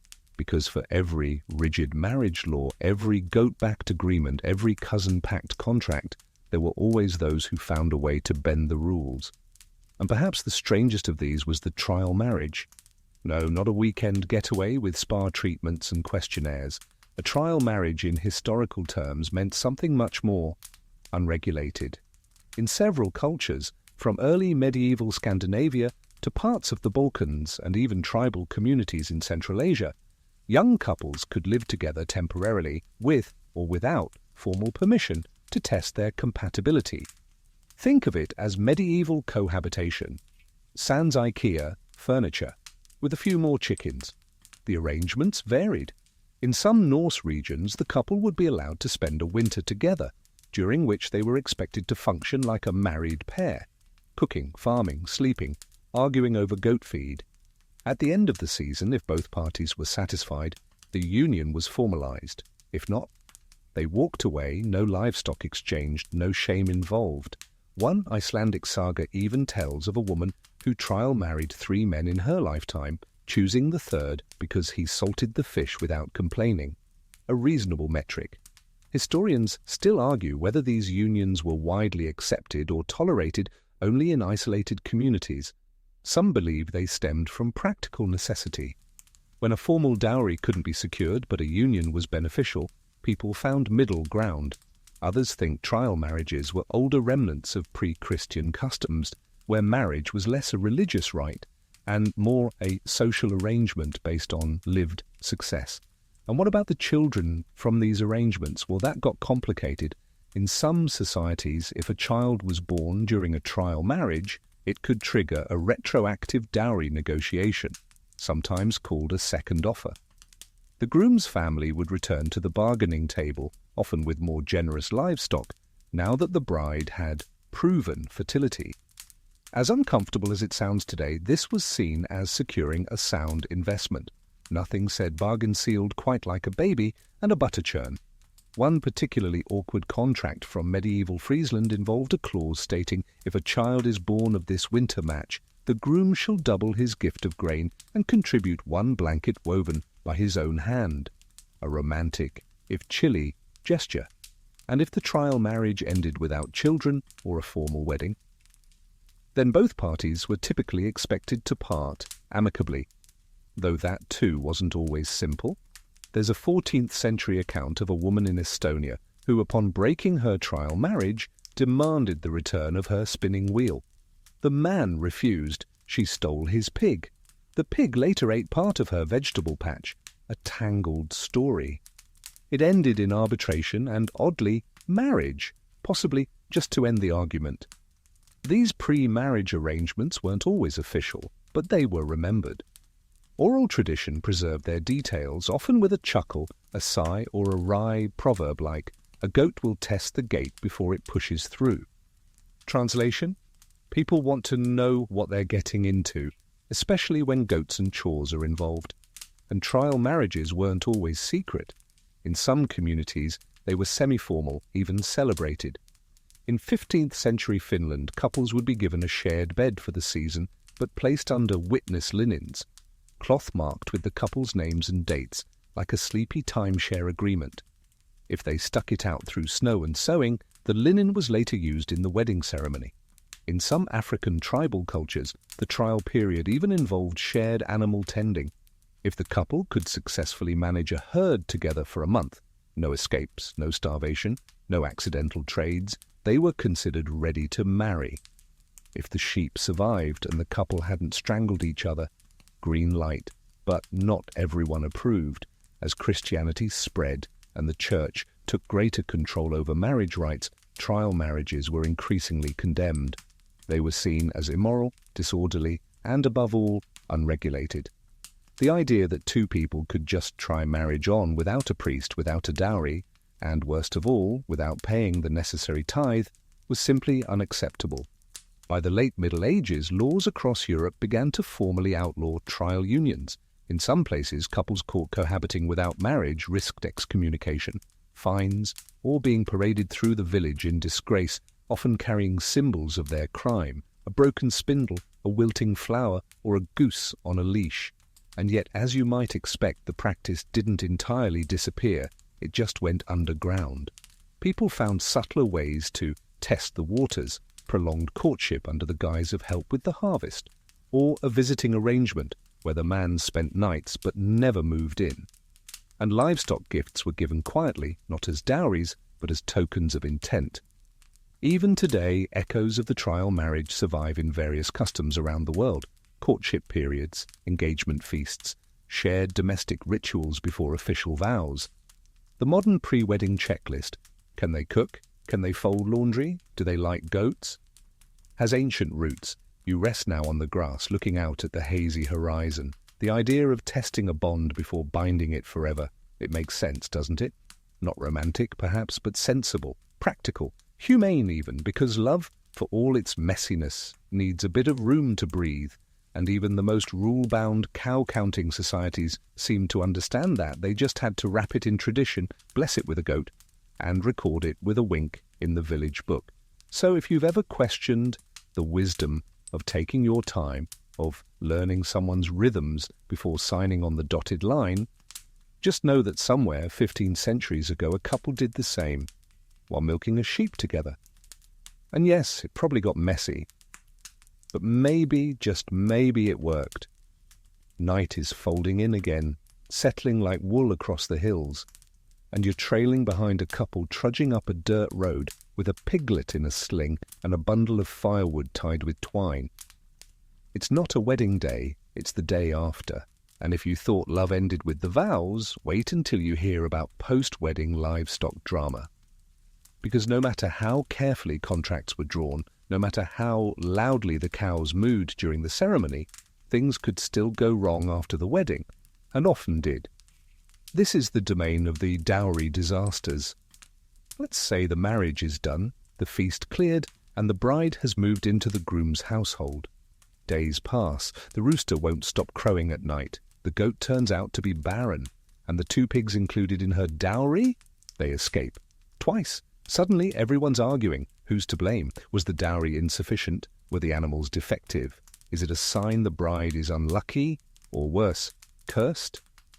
Historians have documented dozens of these post-marriage squabbles, often preserved in legal records that sound more like rural sitcom scripts than solemn disputes. One 15th century case from Austria details how a bride's family was sued because the cow they provided gave no milk, bit 2 children, and sat down during milking in a spirit of defiance. The family countered that the cow had never bitten anyone under our care and accused the groom's household of using evil language around the animal. The matter was settled with the delivery of another cow and, for reasons unstated, 3 turnips. These were not outliers. In medieval England, the term reverse dowry began popping up in village records, referring to situations where the groom's family demanded compensation after the marriage, usually when the goods didn't live up to expectations. There was even a term for it in parts of Scandinavia, bride debt adjustment, a formal recalibration of livestock value post-consummation. Brutal? Yes. But in an economy where a cow could mean life or death, disappointment wasn't something to politely ignore. And if the bride's family refused to cooperate? Things escalated. In rural Hungary, the groom's family might stage a dowry parade, a public procession where the disappointing dowry items were returned to the bride's home, often accompanied by loud, sarcastic commentary. Picture a cart carrying a limp goose and a dented pot, followed by the groom's uncle, shouting, "Thank you for this fine broomstick. It refuses to sweep." Passive-aggressive theatre, medieval style. But sometimes the issue wasn't the dowry, it was the bride's usefulness, or perceived lack thereof. In communities where a wife was expected to bake, brew, weave, tend animals, and birth children, all before her first anniversary, failure to meet expectations could trigger complaints. Public ones. A record from 16th century Wales includes a grievance from a groom who claimed his new wife burned every loaf, offended the chickens, and miscounted the sheep. The bride's brother responded by punching the groom in the village square. The marriage survived? Barely. Historians still argue whether these post-wedding complaints were truly about performance or whether they were used as excuses for power plays, particularly when one family regretted the match. Often it was easier to blame a barren cow or a chipped cooking pot than to admit that the families simply didn't get along. And yet, for all the drama, many of these conflicts were resolved with negotiation and symbolic gestures. A replacement animal, a shared feast, a promise not to mention the broken cheese press ever again. In one charming case from northern France, A bride who had been mocked for arriving with only one goat decided to make the best of it. She trained the goat to carry baskets of herbs to market. The villagers loved it. Tourists, passing traders, came to see it. The goat earned the couple more money than 3 cows would have. When she died, they gave her a funeral, full procession, tiny wreath. So sometimes the things that went wrong became the things that held the couple together. Still, not everyone was so lucky. If the dowry dispute couldn't be resolved, the marriage itself might fall apart. In some communities there were formal reversal ceremonies, where the couples stood again before their families and essentially gave each other back. One 14th century account from Lithuania describes such a ritual. The woman returned the man's cloak. The man returned the woman's spindle. The families exchanged sheep, or what was left of them.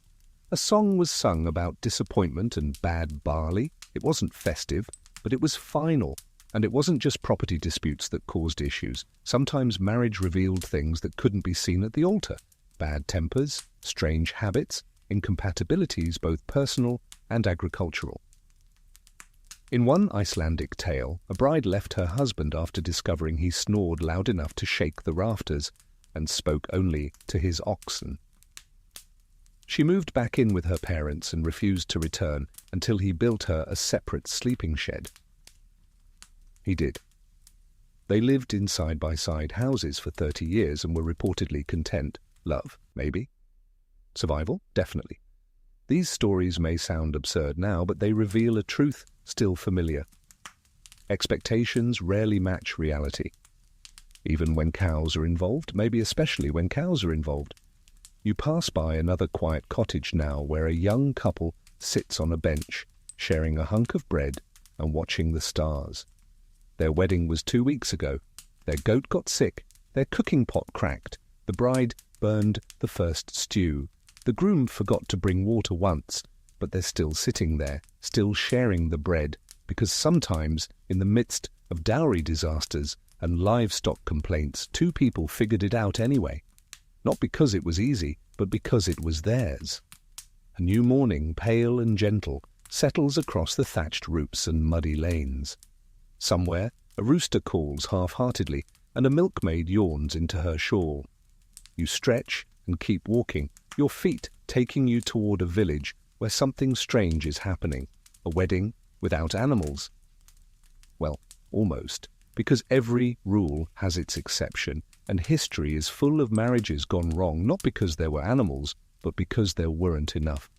This is the realm of bride price fraud and missing goat mysteries, situations where the groom's family promised livestock and somehow forgot to deliver, or claimed they had, but whoops, the cow escaped, or was borrowed. Or, in one particularly bold case from 15th century Moldavia, died of heartbreak. It's one thing to have a mismatched marriage. It's another to feel like you've been cheated out of livestock. Take, for example, the case of a woman in the Carpathian Mountains whose dowry agreement included 3 sheep and a copper cauldron. On the wedding day, only the cauldron arrived. The groom claimed wolves had eaten the sheep.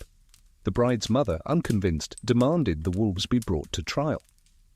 The marriage was delayed for a full planting season. No one knows what happened to the sheep. In many cultures, particularly among nomadic or semi-nomadic groups, failure to deliver the full bride price was grounds for nullifying the marriage entirely, even after the ceremony.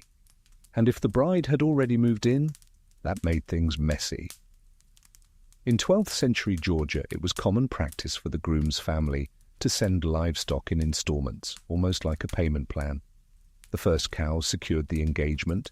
The next sheep finalized the contract. If the last goat never arrived, the bride might be recalled. One record refers to this as a failed grazing agreement.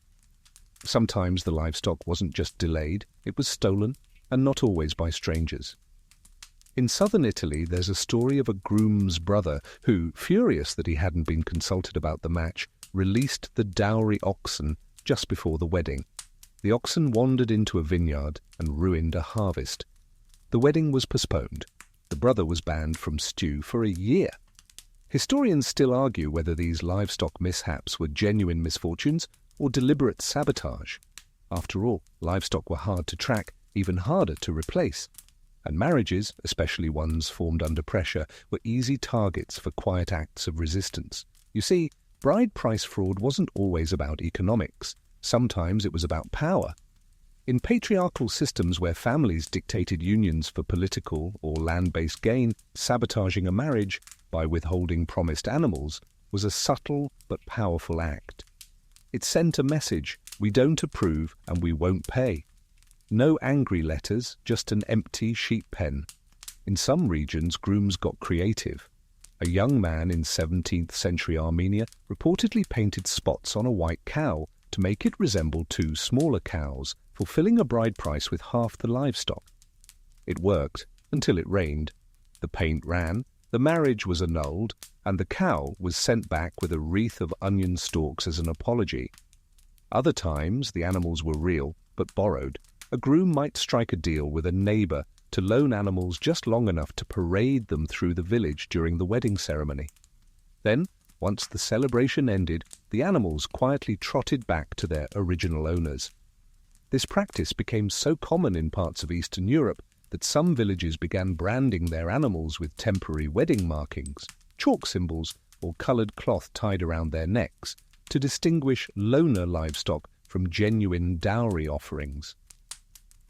A cow with a red ribbon? Congratulations. A cow with a smudgy X on its flank? Watch your contract, and let's not pretend this was a one-way street. Brides' families sometimes overpromised too.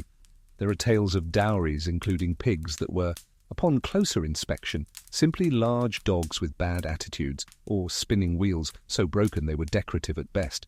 One family in Bohemia offered a cart in good condition, only for it to collapse mid-feast under the weight of turnips. The bride's uncle was not invited to the next wedding. To protect against these kinds of scams, some communities instituted dowry witnesses, trusted elders or merchants, who would inspect every animal, tool, and trinket before the wedding. They'd note things like mule slightly lame in rear left leg, or butter churn in need of a new handle. Think of them as early notaries, but with more hay. You might be wondering, did anyone ever just let it go? Did love ever outweigh the missing goats? Occasionally, yes. One folktale from Brittany tells of a young bride whose promised dowry, 5 chickens and a lamb, was lost in a flood. Her groom insisted the marriage continue anyway. "I can buy livestock," he said, "but I cannot find another who sings while grinding grain." They were married under a tree with no animals at all, just bread and berries, and apparently a very out-of-tune flute. Of course, stories like that were rare. More often, if the goods were missing, so was the marriage, or at least delayed, disputed, or emotionally soggy. But the fact remains, even in an era obsessed with livestock and legality, people kept trying to love, to build, to make sense of each other through contracts and cauldrons. And when the goats didn't show up, sometimes they danced anyway. The fields have quieted again, and now you're walking along the edge of a low stone wall, following the muffled sounds of spinning wheels, barking dogs, and something distinctly porcine echoing from a nearby shed. You glance through a cracked wooden door and catch sight of a bride stirring a pot with one hand and shoeing a goose with the other. Her new husband, napping in the shade, arms crossed, a bit of straw in his hair. Welcome to married life, not about moonlit strolls or poetry, but function and farming. And central to this whole arrangement is a truth so old and persistent that no amount of lace or cake can hide it. A wife was expected to work, not merely contribute, not gently assist, but to labour, manage, produce, and hold up half the household, if not more. In societies where survival required constant physical effort, a marriage without labour was simply a bad business deal. Across cultures and centuries, you'll find echoes of this expectation, written not just in contracts but in songs, proverbs, and jokes. A Silesian rhyme went, "If she weaves well and sweeps clean, she's fit for any king." No mention of love, just wool and dirt. So what exactly did a new wife do? She worked hard, From dawn to dusk she baked, brewed, carded wool, fed animals, hauled water, made cheese, patched clothes, tended gardens, soothed children, and tried, when possible, not to strangle her mother-in-law. And in some regions she did all this before breakfast. Marriage was an economic unit, and the wife was often its engine. In rural parts of England and Germany, the morning after the wedding wasn't for lounging, it was for assigning tasks. A new bride might be shown her spinning corner, introduced to the family pig, and handed her first batch of barley. If she asked about her wedding ring, someone probably pointed toward the milking stool. Historians still debate whether this level of labour was oppressive or empowering. On one hand, women were undeniably bound to domestic roles. On the other, they held real authority over the household, managing budgets, rationing food, and ensuring the survival of everyone under the roof. A strong wife was a status symbol. Marry a woman who could churn 10 pounds of butter before sunrise, and your neighbours envied you. Marry one who couldn't light the hearth or scold the geese. People talked. In Slavic cultures, it was customary for a bride to prove her skills before the wedding by producing goods for the groom's family, clothes, sausages, bread, maybe even a goat leash she wove herself. This was the tryout. If she passed, the marriage proceeded. If not, no hard feelings, just no wedding. In some cases, the proof was oddly theatrical. In 16th century Transylvania, a woman might have to publicly demonstrate her butter-churning rhythm to show her worth. The crowd would watch. Her future in-laws would nod sagely. Somewhere nearby, a goat would judge silently. And if you think that sounds strange, just wait. In parts of Central Asia, it was common for a bride to demonstrate her strength by lifting a full sack of grain or carrying a pail of water without spilling a drop. There's one delightful tale of a bride who outlifted the groom. She carried 2 sacks, he proposed, immediately. But here's the twist: while the labour was constant, it also created competence and pride. In households where women managed the beer brewing, such as in medieval England, they held economic power. A successful brew could be sold in markets, traded for cloth, or stored as wealth. These alewives became respected and occasionally feared figures in the village. Their work wasn't invisible, it was vital. Same with textiles. In Norse societies, women's weaving was so valuable that looms were passed down like heirlooms and finished cloth became currency. A marriage didn't just combine fields, it doubled your fabric output.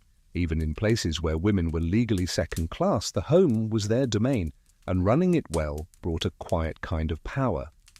There's a surviving Flemish proverb: "The woman who mends earns more than the man who ploughs."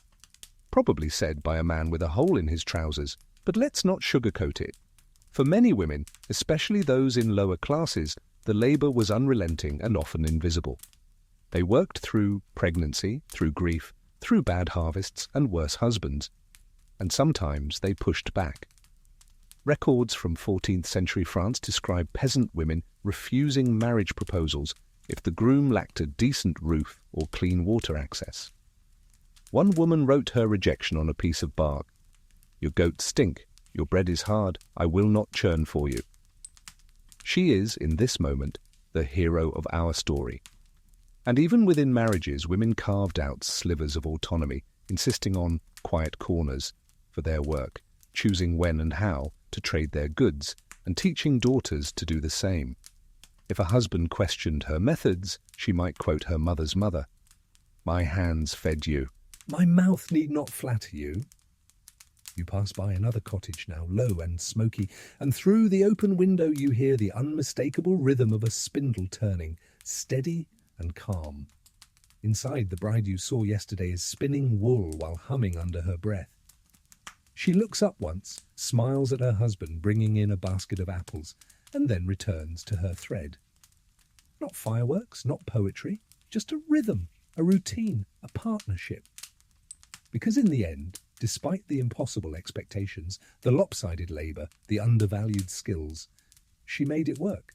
Not because someone said vows, but because she knew how to salt, spin and sew. And she did it. The path turns now, winding gently toward a distant cluster of stone buildings where the faint smell of damp wool and fermented apples hangs in the air. There's a familiar clatter of hooves and cartwheels ahead, but this time it's not a wedding parade. It's a dowry exchange gone wrong again.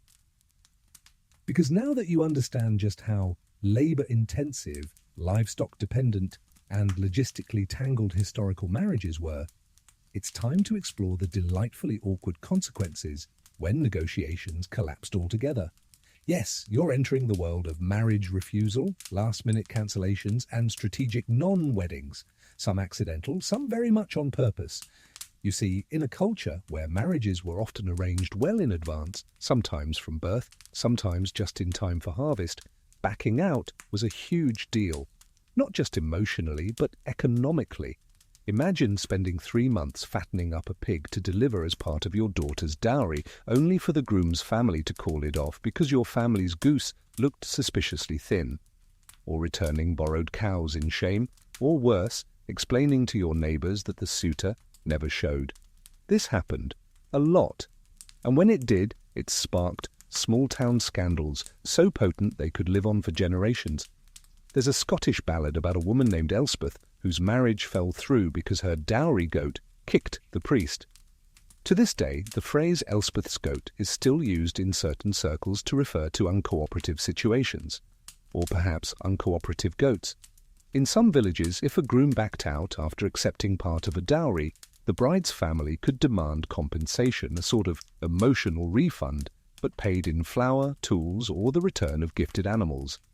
If the animals were missing or mysteriously deceased, things escalated.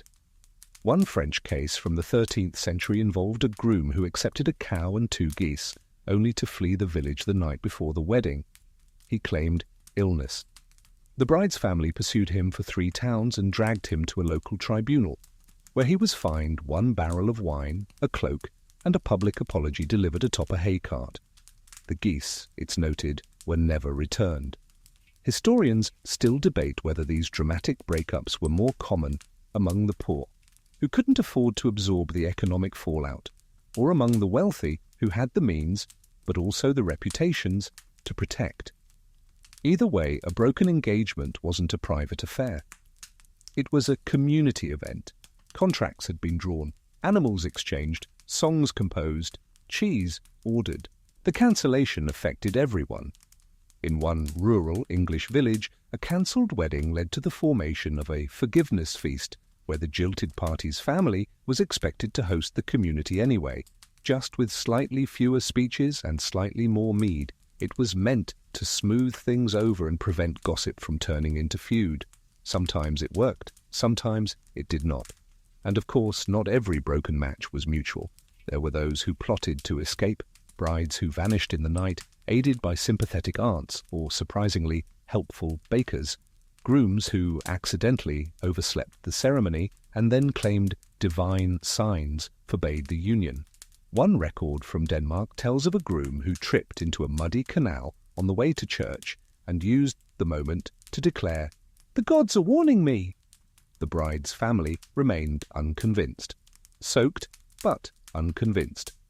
There were also sacrificial gifts meant to prevent a union.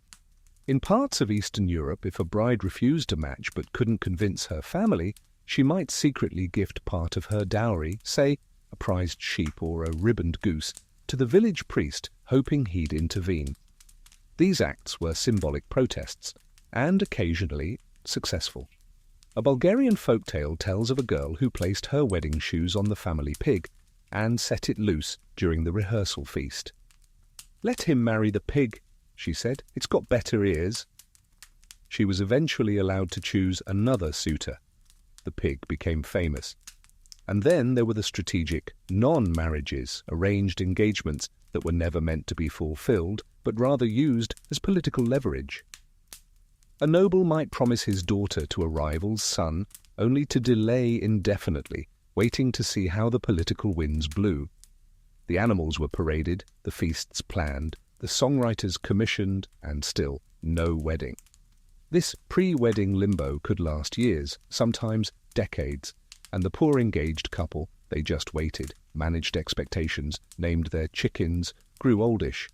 Even among peasants, strategic stalling was a tactic. If a family couldn't yet afford the expected dowry, they might declare the engagement pending divine signs, which was a polite way of saying, "We're still saving for that cow." These signs never seemed to arrive, but no one could argue with the heavens, and yet for all the mess and manoeuvring, these near marriages weren't necessarily failures. Sometimes they saved people from bad matches, from financial ruin, from mother-in-laws who wielded spoons like weapons. A Dutch proverb goes, "Better an unbaked loaf than a burnt one."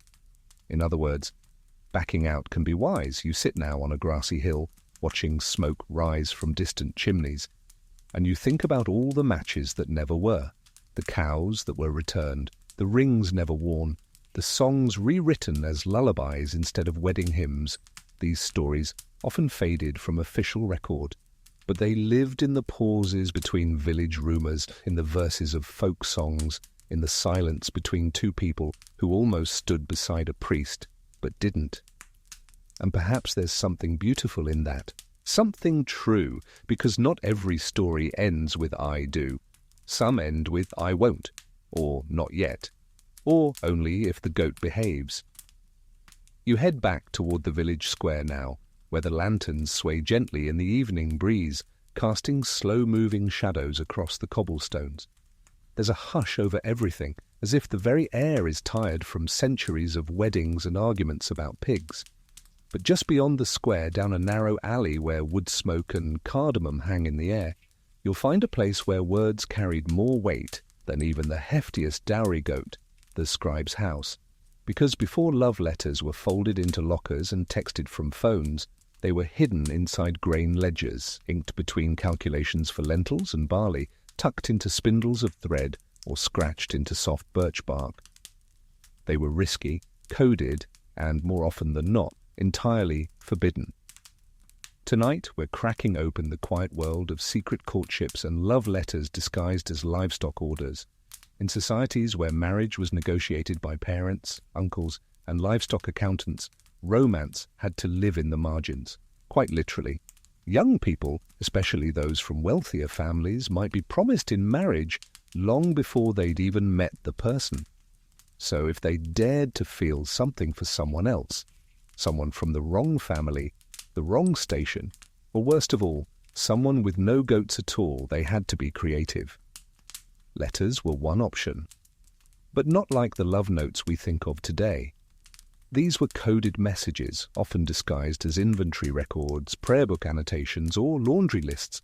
A girl might write, "The flax is ready to be combed, but the spindle lacks its proper hand." Translation, "I'm waiting for you, but I can't do this alone." A boy might reply, "The sheep graze near the northern fence now. They miss your voice." Translation, "Meet me by the fence. I miss you. Also bring cheese." Historians still argue how widespread this letter-writing practice really was.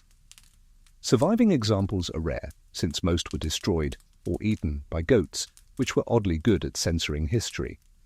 But a few hidden documents have surfaced, preserved in the bindings of old farm books, tucked behind altars, or rolled into the hollow handles of cooking spoons.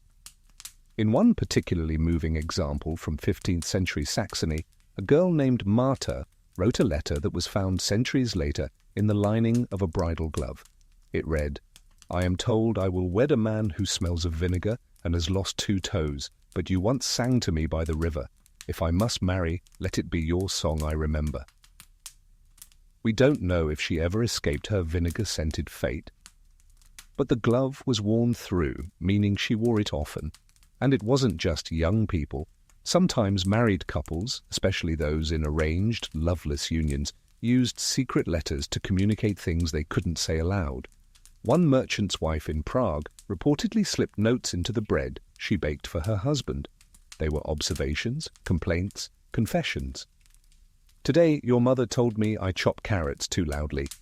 Or, "The baby laughed. It sounded like rain." He saved them all. Other couples found ways to write without ink. They used flower placement, knotting of threads, or even which animals they fed first in the morning as a kind of code. A bowl of oats for the brown goat before the grey one. That meant, "I forgive you." Love persisted, Not loudly, not dramatically, but in the quiet rhythms of survival. Still, for many, this secrecy came with risk. Being caught expressing affection towards someone outside your arranged match could result in public punishment, lost dowries, or even banishment from the family home. One Eastern European village kept a log of emotional infractions. Offences included delivering apples to an unmarried girl without pre-approved courtship, singing too cheerfully while fetching water near someone else's field, looking wistfully at a neighbour's daughter during harvest. The punishments ranged from mandatory fence repair to being banned from church seating for a month, public shame as relationship therapy. But of course, love has always been persistent, and where letters failed, songs often stepped in. In regions where writing was rare or frowned upon, people composed folk songs that slipped double meanings into their verses. A song might sound like it's about goats, but the goats are clearly metaphors. One Lithuanian lullaby tells of a spotted sheep who won't go where she's told, and a shepherd who watches from afar. It's more break-up ballad than bedtime tune. And then there were shared journals, a rare practice, but occasionally found in wealthier households. A locked book where bride and groom could write entries to one another, especially when they weren't allowed to speak freely. These journals were considered sacred property and often hidden in plain sight on shelves among ledgers and scripture. One such journal, found in a noblewoman's estate in 17th century Moravia, included entries like, "He smells of hay and cinnamon today." I nearly smiled. "She broke the pitcher but sang while doing it. I am doomed." It's unclear whether these words ever reached their intended reader, but they survived the rats, the rain, and the fire, which means maybe they were meant to. So you sit now by a crooked wooden bench, watching the breeze ripple through a drying sheet, and you realize something. Even in a system designed to keep marriage transactional, people still carved out places for tenderness. They used scraps and codes and flowery parchment corners, because sometimes when your future was decided by goat trades and barley fields, a scribbled note tucked into a sleeve was the only real choice you got to make. And that made it worth writing. The moon hangs low now, casting silver over the rooftops and turning every puddle into a flickering mirror. You pass the baker's window, quiet now, and turn down a lane where only the occasional lantern glows.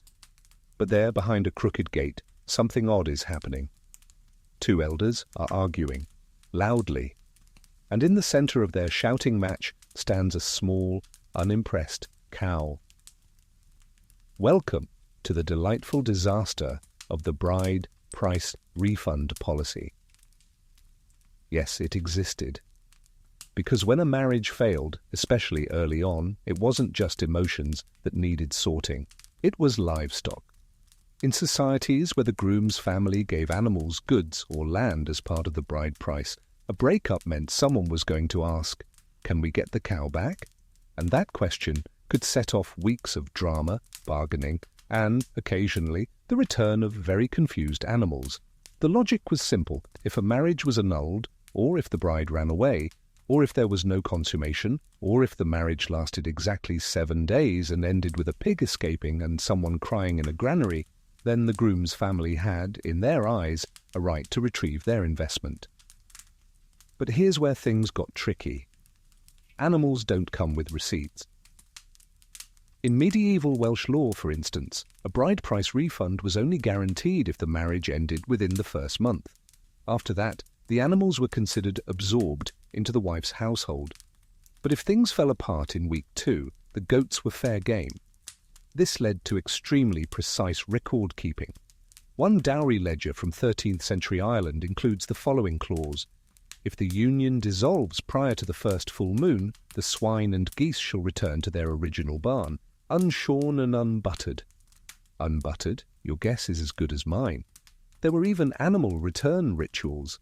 In parts of Central Europe, if a marriage was nullified, a formal handover ceremony might occur.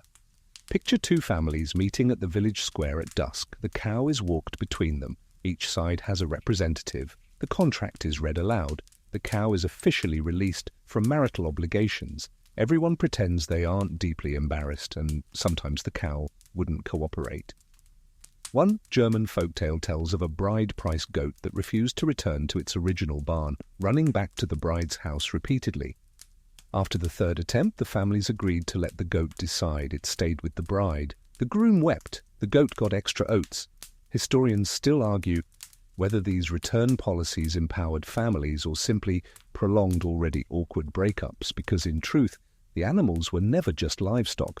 They were symbols of trust, of reputation, of promises made and broken.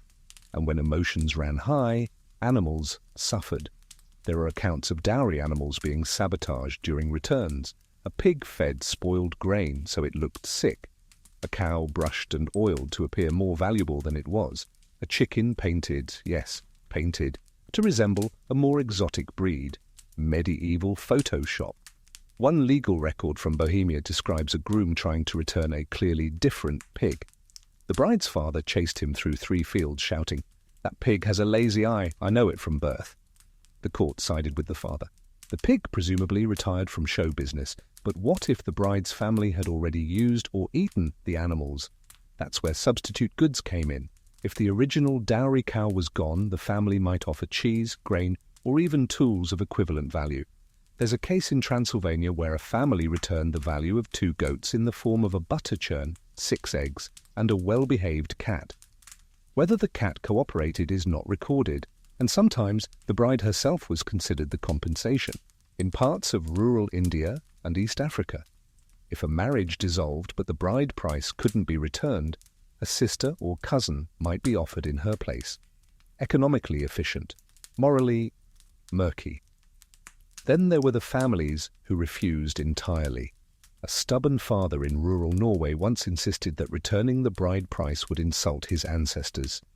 He declared the sheep blessed by his grandmother's spirit, and therefore unrecoverable. The groom's family countered with a threat to curse the sheep. A standoff ensued. The sheep lived out its life in peace, likely unaware of the legacy it carried. And let's not forget the church's role in all this.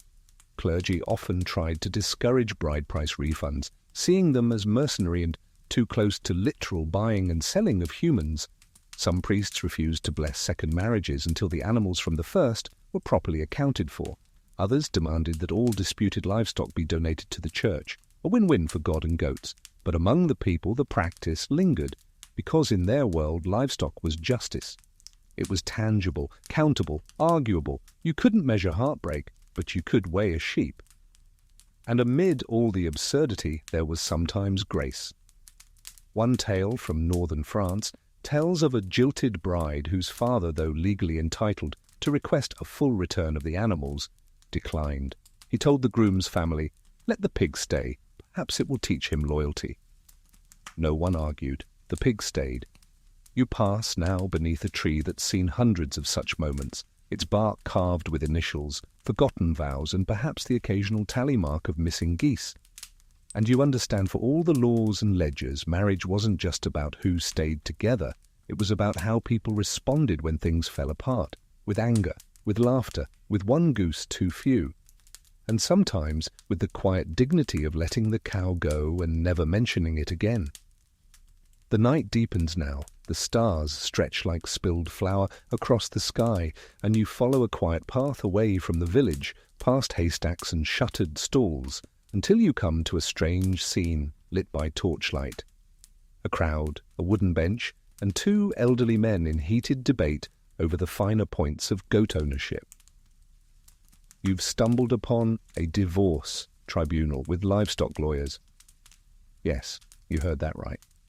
Because when marriages fell apart, whether after weeks or decades, it wasn't always enough to separate quietly. Often there needed to be a reckoning. And in a world where marriage was a binding agreement measured in cows, churns, and cheese wheels, divorce meant figuring out who got what and who was taking the pigs.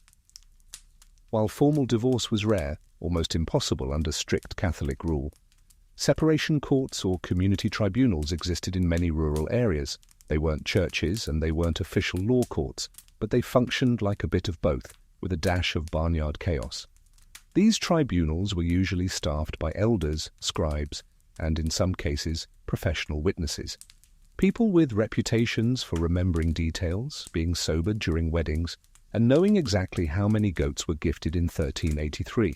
Think of them as walking USB drives with judgmental expressions. The process started with a petition, usually verbal, occasionally written, often accompanied by a physical object to symbolize grievance: a cracked bowl, a scorched bread paddle, a pair of worn-out shoes left outside the marital home with dramatic flair. Then came the hearings.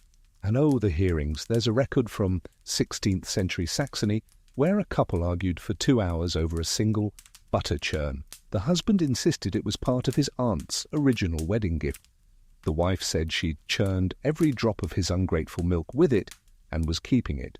The tribunal ruled in favor of the wife, mostly because she brought snacks. Historians still debate whether these village divorce hearings had real authority or just served as public rituals for closure.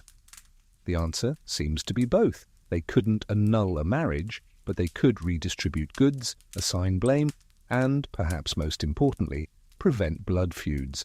And yes, animals were frequently called into the fray. One particularly famous case from rural France involved a witness goat. The groom claimed the goat favored him. The bride disagreed. The goat was brought to court. Both parties stood 10 feet apart and called to it.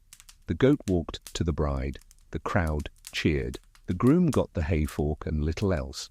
There were also livestock arbitrators, individuals with reputations for knowing animals and reading their condition.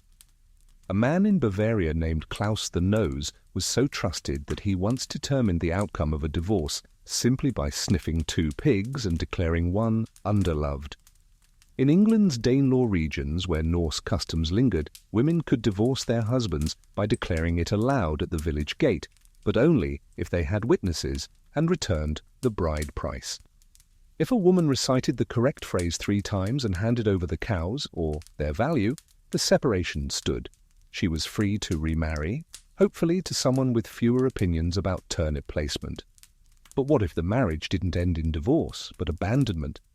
In that case, livestock records played a crucial role. A groom who vanished might return years later and try to claim his land or animals. If the wife could produce the original livestock log showing which animals had been brought into the marriage and which had died under her care, she might keep what remained. If not, she risked losing it all, even the chicken coop. That's why in some villages, livestock was branded not just with marks, but with marriage sigils, small symbolic patterns representing the couple's union. If the couple split, the animals were inspected, the sigils interpreted, disputes settled based on who had the cleaner brand. It sounds strange now, but these sigils functioned like early prenups carved into fur, and if the situation got truly dire, say one party accused the other of cruelty, adultery, or theft, the tribunal might invoke the livestock judgment. A peculiar but real ritual where animals were used to test truth. A goat might be tied between 2 claimants, or a rooster placed inside a circle drawn in flour. Whoever the animal approached was deemed the honest party. There's one haunting story from the Caucasus about a woman who stood accused of selling off her husband's prized sheep during his absence. The village brought forth the one remaining ewe. She refused to go near the husband. Instead, she lay down beside the woman. No one said a word. The case was closed. You might laugh, but in a society where livestock was livelihood, these rituals weren't games. They were social contracts played out in real time with hooves and horns. Divorce wasn't just a split, it was a negotiation of survival, and yet there were always moments of grace. In a 17th century Dutch case, an elderly couple seeking separation arrived with no animals, no dowry disputes, and only one shared request: to keep living on opposite ends of the same house. The tribunal agreed. A wall was built down the middle. They passed bread under the door. They lived like that for 12 years. So as you walk past the flickering torches, where 2 old men are still arguing about the weight of a pig, you understand something else about marriage in history. It wasn't static, it changed, it broke, it adapted. And when it couldn't be held together by affection, it was held together by rules, rituals, and the occasional opinionated goat. You wander now beyond the village edge, past fences patched with twine and moss, into a meadow that glows softly beneath the stars. But you're not alone. Standing there, tied gently to a crooked post, is a goat with ribbons in its horns and a wreath of wilted daisies around its neck.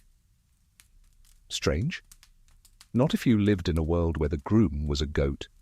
No, this isn't a fairy tale, though it does sound like something out of a very confused bedtime story. There are actual records, legends, and legal loopholes in which animals, especially goats, stood in as temporary or symbolic spouses. Whether for ritual, satire, subversion, or sly protest, the history of non-human weddings is stranger and richer than you'd think. Let's unpack this delicate bouquet of goat matrimony. First, let's clarify. No one believed they were actually marrying the animal, at least not most of the time. Instead, these weddings often served as symbolic acts, tools of ritual purification, protest, punishment, or just dark humor in the face of social absurdity. Take the Scandinavian tradition of mock weddings during plague years. In some villages, when a community believed that evil spirits or bad luck had cursed their ability to marry or bear children, they performed ritual marriages between people and animals, often a goat, pig, or even a tree. The purpose? To trick or distract misfortune, offering a sacrificial wedding so that real unions could proceed untroubled. In one chilling tale from 14th century Norway, a village held a full ceremony between a young woman and a goat named Old Gudrun.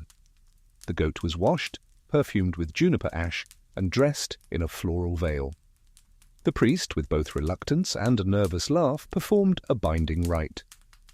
3 days later, a couple from the same village was wed and went on to have 6 healthy children. Coincidence? Historians still argue whether this was superstition, satire, or psychological placebo. Elsewhere, animal stand-ins were used when the groom was not present or not acceptable.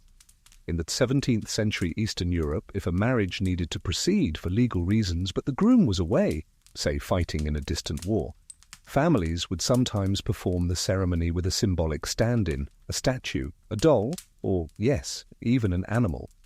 The idea was to fulfill the contract even if the human party wasn't available. A Croatian legal document from 1681 records a marriage where the absent groom was symbolized by a sheep draped in red cloth, held upright by the village elder. The bride, 15 and furious, is said to have slapped the sheep mid-vow. The wedding proceeded anyway. Then there's the punishment angle. In some cultures, particularly in parts of India and Southeast Asia, symbolic animal marriages were used to purify individuals who had committed a social taboo, stepping on sacred ground, uttering an unlucky phrase, or being born under an inauspicious star. To correct the cosmic imbalance, the person would be married to a dog, a tree, or a goat, with full ceremony, witnesses, and feasting. The marriage, of course, was later dissolved through ritual. The goal wasn't humiliation, but restoration, a way to reintegrate the person into society. But sometimes these unions were pure satire. In 18th century England, rebellious townsfolk who felt oppressed by taxes or unjust laws would stage mock weddings between people and animals to ridicule the system. In one recorded event from Kent, a group of farmers protesting a marriage tax arranged a lavish wedding between a bachelor and his prize cow.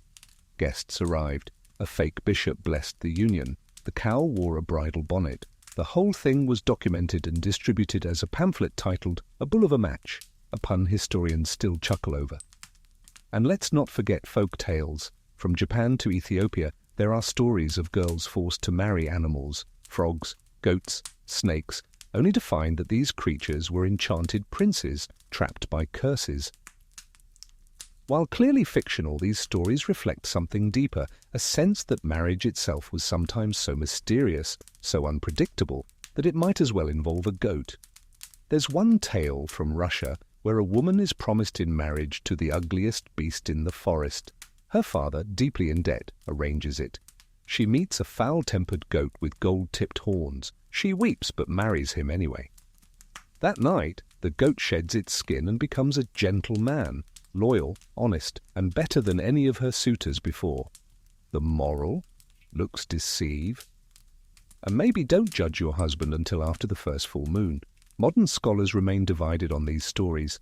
Some argue they're just metaphors, allegories about arranged marriages and learning to love a stranger. Others see in them a subversive power, a woman choosing kindness over appearances, love over fear, even if it means marrying a goat. But regardless of interpretation, these tales and rituals reveal one undeniable truth. Marriage, across cultures and time, has always been more flexible and more bizarre than we admit. You stand now beside that garlanded goat, who blinks at you patiently, chewing on something that might be a rose petal. It's absurd, it's sweet, and it reminds you that love and ritual, even when laced with hay and horns, have always walked hand in hand. Because in a world where marriages were arranged for land, livestock, or superstition, sometimes a goat at the altar was the least surprising thing. The path dips now into a shallow hollow, where flickering torchlight dances across a row of open pavilions. You hear music, off-key flutes, rattling tambourines, and the faint moo of something ceremonial. You've arrived at a wedding celebration, but it's not the couple taking center stage tonight. It's the animals. Welcome to the pre-wedding livestock parade, the moment where your wealth, honor, and family status were paraded on 4 hooves for the whole village to see. In many ancient and medieval societies, the wedding wasn't official until the gifts were displayed, and those gifts were often breathing, mooing, and leaving gifts of their own behind them on the ceremonial path. Yes, the marriage procession often began with livestock marching ahead of the bride and groom. In parts of sub-Saharan Africa, the pre-wedding parade was a public demonstration of the groom's ability to provide. Cows were adorned with painted horns, sheep with flower necklaces, and the occasional rooster was perched in a tiny cart.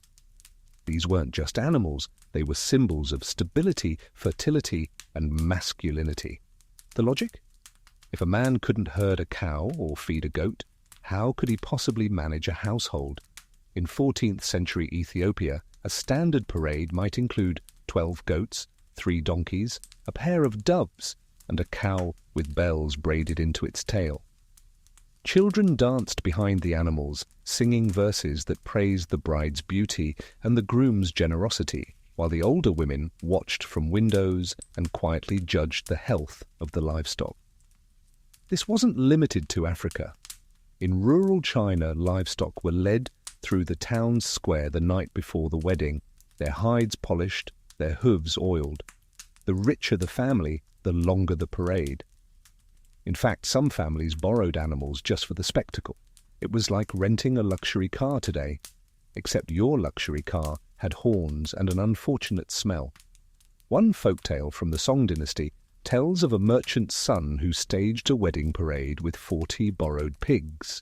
He forgot to feed them, half collapsed before the bride's house.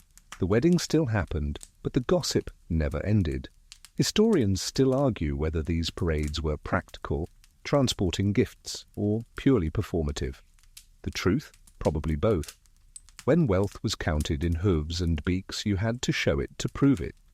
In medieval France, particularly in Occitan regions, the livestock parade was followed by a formal showing ceremony called the Aspara. The animals were circled around the bride's home while musicians played. The bride's mother would come out and inspect the animals with a stick, not to strike them, but to tap each one 3 times, marking acceptance. If a goat sneezed during the 3rd tap, it was considered bad luck. No one knows why. Goat logic. Meanwhile, the bride herself might remain indoors, shielded from the sun and the spectacle, listening for the sounds of hooves. The louder and livelier the parade, the more she was expected to smile, regardless of how she felt about the man behind the cows. In Ireland, especially in Ulster, a lesser-known tradition involved naming each cow aloud during the parade. The groom would declare, "This here is Maureen of the Meadow, gift of my Uncle Seamus. She gives strong milk and doesn't kick." If any family member disputed the cow's origin or temperament, it could delay the wedding. In one known case, an uncle stormed the parade to reclaim a sheep he'd loaned for appearances. The ceremony paused. The sheep was removed. The wedding resumed, awkwardly. And yes, some of the animals wore clothes. In Georgia, ceremonial bulls were dressed in embroidered blankets and sometimes had their horns gilded for the occasion. In parts of Mongolia, a bride's dowry sheep might wear beads and tiny bells. One record even describes a goat in a bridal veil, though this may have been a jest gone too far, or just someone's eccentric aunt with fabric and time. But here's where things get even more theatrical. Sometimes the livestock weren't just gifts, they were participants. In certain Ugandan tribes, the lead cow was believed to carry blessings into the marriage. It was walked 3 times around the bridal hut, and sometimes its breath was inhaled by the bride, believed to transfer strength and fertility. If the cow sneezed, a great omen if it relieved itself during the 3rd lap. The wedding had to be postponed. And what if the animals misbehaved? That could be a terrible omen. In one medieval Polish village, a rooster escaped mid-parade and flew into the rafters of the groom's house. The bride fainted, the guests screamed. The priest called it a spiritual protest. They married anyway. 3 months later, the couple had twins. The rooster was invited to the baptism. Of course, not all livestock parades went smoothly. There were parade crashers, neighboring families bringing their own animals to outshine the groom. There were rainstorms, stampedes, and once, in 15th century Spain, a goat who jumped onto the bride's cart and refused to come down. The couple named it Martin and kept it as a wedding pet. But underneath all the awkwardness and absurdity was something real. The livestock parade was a declaration of intent, a promise, a signal to the village that 2 households were becoming one. And here was the living, breathing evidence of commitment. As you linger near the pavilion, the music softens. The animals shuffle in place, ribbons fluttering in the night breeze. A cow gently nudges a sheep, who turns unimpressed. A small child tries to tie a 2nd bell to a goat's tail, and you realize something quietly beautiful. In a world before cake toppers and diamond rings, this was how you said, "We're ready." With parading pigs, perfumed oxen, and the sincere hope that your best-looking goat didn't embarrass you in front of the neighbors. You drift onward now through fields hushed in dew, where the wedding crowd has thinned and laughter echoes only faintly. But something remains. A ring of villagers gathered around a coop, whispering earnestly, watching. Chickens. No, this isn't a culinary crisis. It's the ancient art of deciding marriages based on poultry behavior, because in some corners of the world, your wedding date, and sometimes your entire marriage, rested on the opinion of a chicken, or a duck, or in rare cases, a particularly judgmental goose. Yes, this happened. Let's begin in Eastern Europe, where chicken divination, also known as electriomancy, wasn't just a party trick. It was serious spiritual business. Before a wedding could proceed, the bride's family might scatter grains into a marked circle and release a chicken inside. If the bird pecked calmly, the union was blessed. If it flapped wildly, refused to eat, or tried to flee, wedding postponed. And if it pooped in the circle, well, let's just say you'd better start writing apology letters to your ancestors. In 12th century Serbia, there's a charming tale of a bride who refused to marry unless her family's prized hen, Biserka, approved of the groom. On the eve of the ceremony, Biserka pecked furiously at the man's boots and flew into a basket. The marriage was called off. The bride later married a shoemaker. Biserka approved. Historians still argue whether these rituals were about faith, fear, or just a quirky way to avoid marrying someone you didn't like. But the records are consistent. Birds decided fate. In the Middle East, particularly in parts of ancient Mesopotamia and later Persia, ducks were the favoured marital omens. A couple might release 2 ducks into a pond and observe their behaviour. If the ducks swam side by side, the marriage was deemed harmonious. If one duck strayed or nipped the other's tail, a warning, it's said that the Babylonian king Enlil once postponed his daughter's wedding after the ceremonial ducks began circling in opposite directions. The groom tried again 2 moons later, The ducks swam together. The wedding proceeded. The ducks were honored with golden ribbons and an extra serving of millet. Then we traveled to Mongolia, where among nomadic clans it wasn't the birds that told the future. It was when the rooster crowed. A crow before dawn was a blessing. If the rooster remained silent until full light, it was seen as a sign of laziness in the groom's spirit. One particularly dramatic tradition involved keeping the rooster inside the bridal yurt overnight. If he crowed while perched on the dowry chest, it meant the couple would grow wealthy. If he fell asleep, expect boredom, warned one old proverb. And speaking of proverbs, there's an Irish saying, marry when the hen lays crooked eggs, and your love will bend like the shell. No one knows exactly what a crooked egg is, but that didn't stop 16th century Irish farmers from cracking dozens in search of the perfect yolk alignment before finalizing a betrothal. In Japan's Edo period, cranes were revered as symbols of loyalty and longevity. Though not used in practical matchmaking, many aristocratic families kept folded paper cranes as part of their wedding rituals. Folding 1,000 cranes together as a couple was said to bring good luck, provided none were torn or accidentally unfolded during the ceremony. But perhaps the most bewildering bird-based tradition comes from 18th century Transylvania. Here, it was believed that a couple could determine their power dynamic by placing a cooked chicken, yes, cooked, between them during a pre-wedding meal. Whoever took the first bite would rule the household. Some couples tried to wait each other out for hours. Others snatched the drumstick immediately, especially brides with ambitious mothers. One diary entry from 1783 reads, "She seized the wing before I could blink. Her father nodded. I have loved her in terror ever since." Janos, beekeeper. Of course, not every wedding included birds.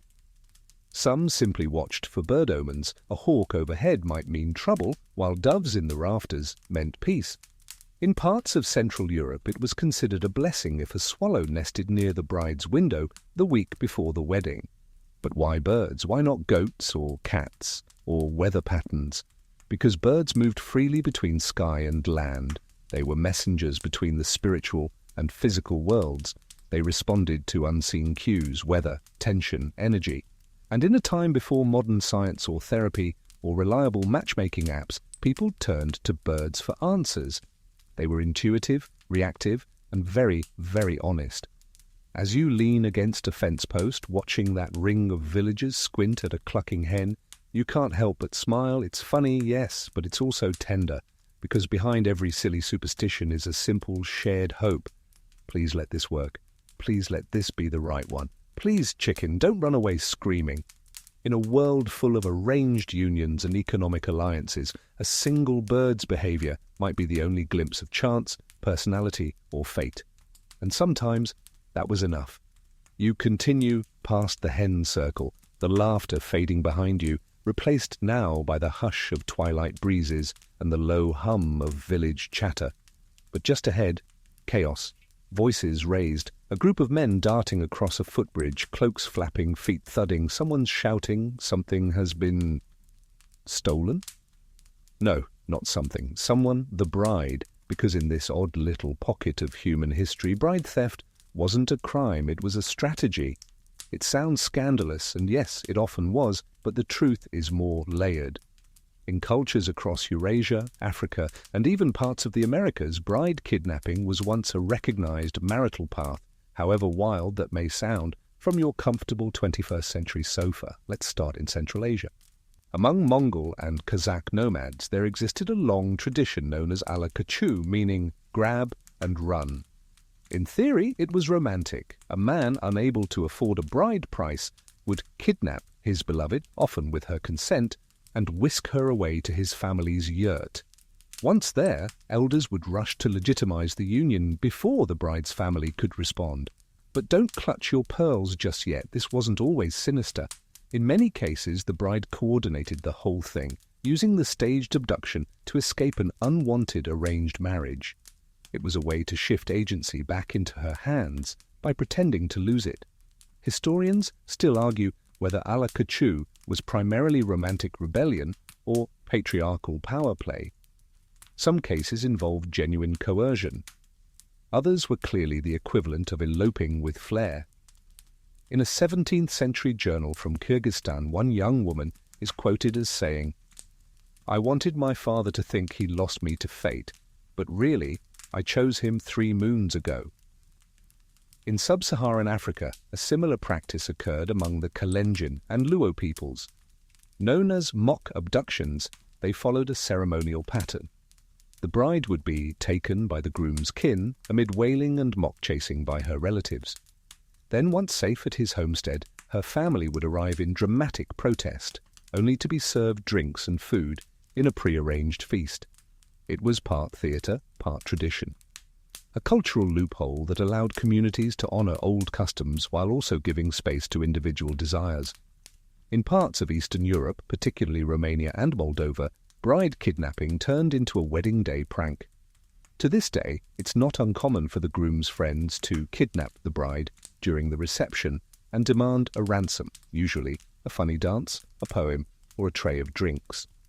The tradition is symbolic, harmless, and usually ends with laughter and photos. But go back just a few centuries, and the stakes were much higher. In the Scottish Highlands, when 2 clans were feuding and land alliances were fragile, it wasn't unheard of for a brawny cousin or 3 to snatch a bride-to-be, particularly if another suitor was gaining favour. The goal wasn't romance, it was territory. If the girl could be spirited away and married in secret, her dowry, her inheritance, and even her father's grazing rights could shift overnight. Sometimes it worked. Sometimes it sparked generations of blood feuds.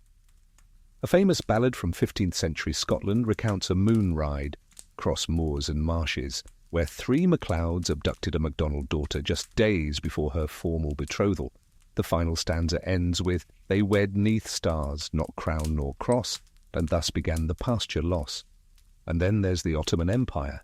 In remote Anatolian villages, when a poor man couldn't afford the bride price, he might kidnap a woman he loved and then immediately offer her family apology gifts. These would often include livestock, bread, and sweet syrup, not as ransom, but as proof of remorse and intent to honour her properly. If the family accepted, the marriage was considered valid. If not, well, you'd better have a fast horse. In many of these societies, the bride's consent mattered, but not in the way we frame it today.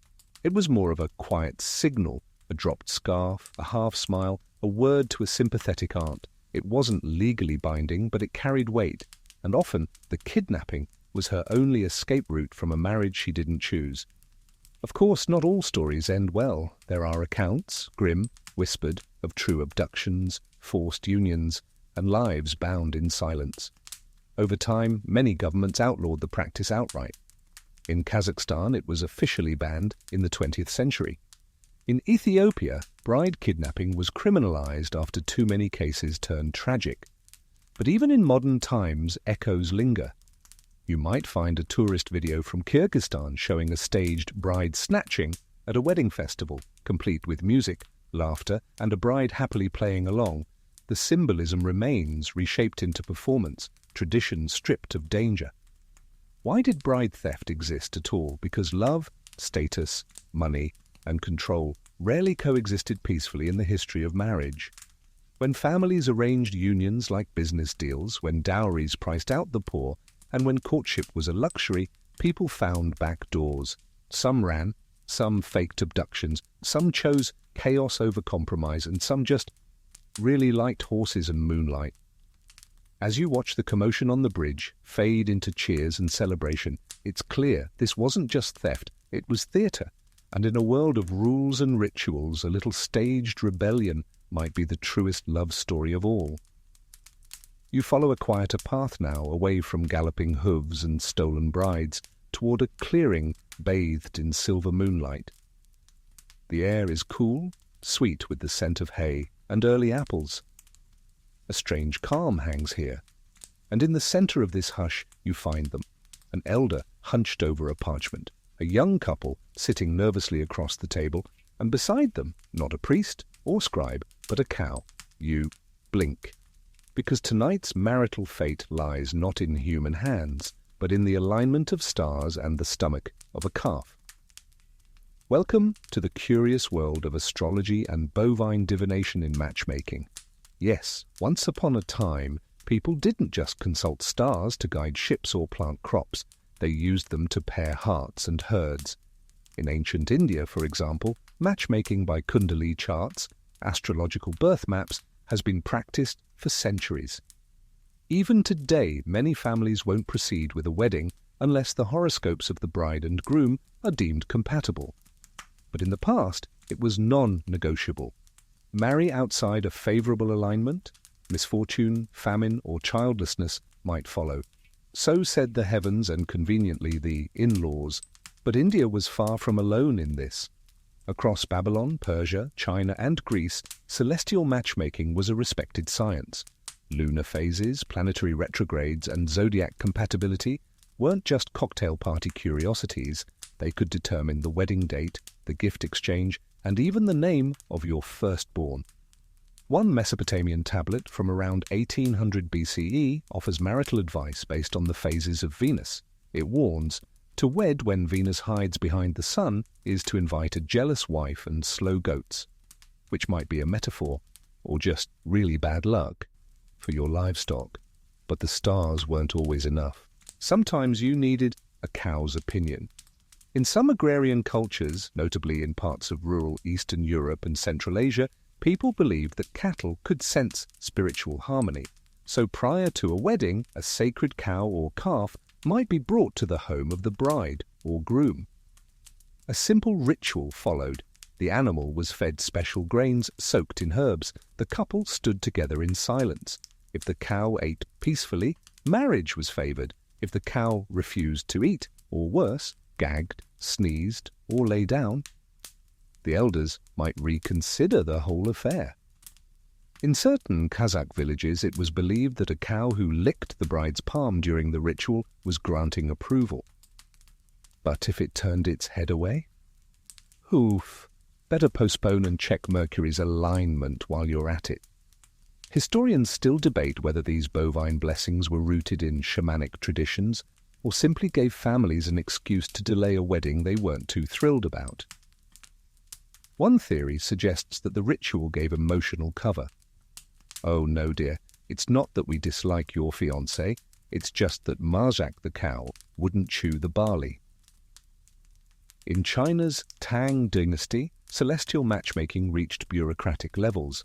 Imperial astrologers would compare family horoscopes, elemental balance, fire, earth, water, etc., and favorable omens in the rice fields before approving royal marriages. If a crane flew east or a thunderclap struck during the reading, the match might be called off.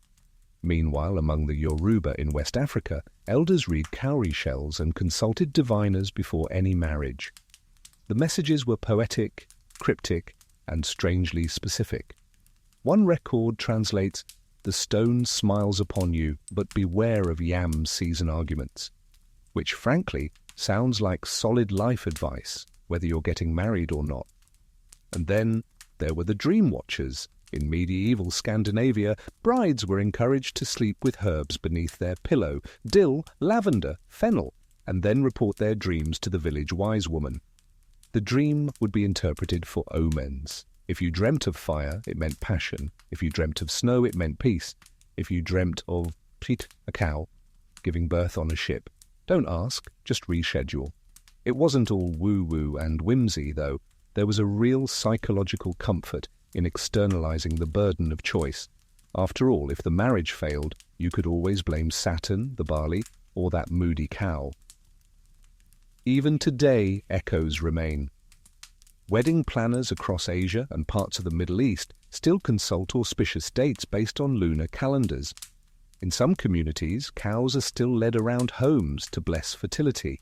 And don't forget, even in the West, people still whisper about Mercury retrograde or check their compatibility on zodiac apps, because some things never really change, just the packaging.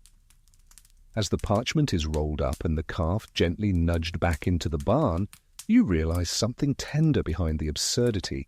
All these rituals, celestial, animal, or dream-born, were ways of seeking reassurance. Ways of saying, is this okay? Will this work?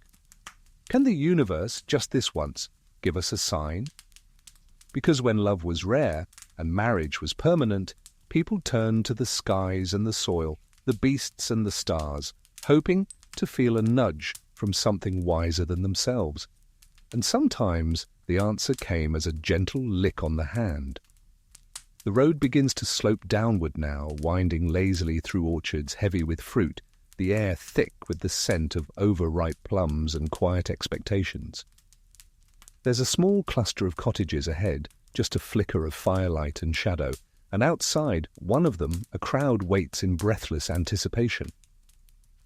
Inside, a couple kneels. A bowl of milk rests between them. A spindle of wool lies to one side, and a quiet old woman begins to speak. This is no wedding. This is the wedding night ritual, the secret ceremony after the feast, after the dancing, after the guests have wandered home with bellies full of cake and gossip. It's the part that no bard sings about, but nearly every culture once prepared for, the proof of consummation. Yes, this is where things get awkward. In many parts of pre-modern Europe, the wedding night was not just about intimacy, it was a social checkpoint. The marriage wasn't truly sealed till it had been consummated, and in some places it wasn't even considered legally valid without this step, which naturally led to an entire constellation of rituals, expectations, and, brace yourself, spectators. Let's start with the bedding ceremony most famously practiced in medieval England, France, and parts of Germany. The newlyweds would be escorted to bed by their families, sometimes serenaded with lewd songs or given tips by giggling aunts. Once inside the bedchamber, they might be offered warm milk, a blessing from a priest, or, less romantically, a symbolic nudge toward the mattress. In some noble households it went a step further. Witnesses, often trusted servants or relatives, might wait outside the bedchamber, or in extreme cases remain inside, hidden behind curtains or screens, to verify that the marriage was consummated. This sounds scandalous now, but back then it was about property, legitimacy, and politics. A consummated marriage meant heirs, it meant alliances held, it meant dowries stayed put. Historians still argue whether most of these witnessings were symbolic or literal. The evidence suggests a mix of both. Some witnesses merely heard noises and declared satisfaction. Others, well, kept uncomfortable records. One 14th century French noblewoman famously embroidered a handkerchief with the date of her son's consummation, then displayed it at court. Another record from Spain details a servant announcing, "The sheets have evidence," while two grandmothers nodded solemnly. Because yes, blood-stained sheets became a custom in many regions. After the wedding night, the linen would be inspected by female relatives to confirm the bride's virginity, which was, absurdly, seen as a marker of family honor. Of course, this practice was flawed, dangerous, and deeply gendered. Biology doesn't always cooperate with cultural expectations. Many women, terrified of the consequences, resorted to tricks, dabbing sheep's blood on sheets, hiding pricked fingers. One resourceful 17th century bride in the Balkans even stuffed a vial of red ink into her sleeve, just in case. Meanwhile, in parts of rural India and Nepal, a similar sheet inspection tradition existed, but it slowly faded under legal reforms and changing views on consent and dignity. And thankfully so. But not every post-wedding ritual focused on the bed. In some Slavic regions, the morning after was celebrated with a bride's breakfast, where the groom presented the new wife with food, usually eggs, honey, or bread. If the bride smiled, it meant she was content. If she remained quiet, the in-laws took note. In West Africa, some tribes prepared a special tent for newlyweds, lined with symbolic fabrics. Red for passion, white for purity, blue for calm. The couple emerged the next day and selected a cloth to display on their new home. It was a declaration of how the night had gone and what tone they hoped to set. In ancient Japan, the wedding night was more spiritual than physical. Newlyweds exchanged 3 ceremonial sips of sake, called san-san-kudo, in silence. There was no emphasis on immediate consummation. Instead, harmony and patience were prized. It wasn't uncommon for the couple to sleep separately the first night, easing into intimacy slowly. And then there's the Icelandic saga tradition. Here, consummation was secondary to the gift exchange at dawn. The groom was expected to give the bride a symbolic object, usually silver, or a carved comb, while she gave him woven cloth or a small blade. This gesture, not the bedroom, sealed their bond in the eyes of their kin.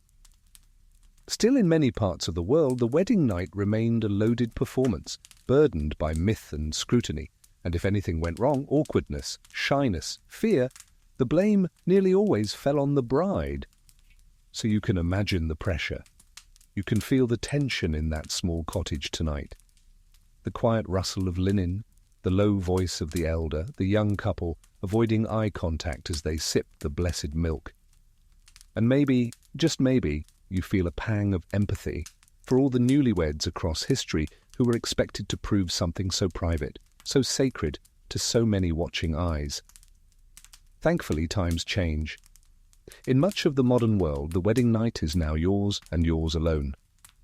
No sheets, no inspections, no awkward uncles humming outside the door. Just two people, and maybe a snoring dog, navigating their own beginning.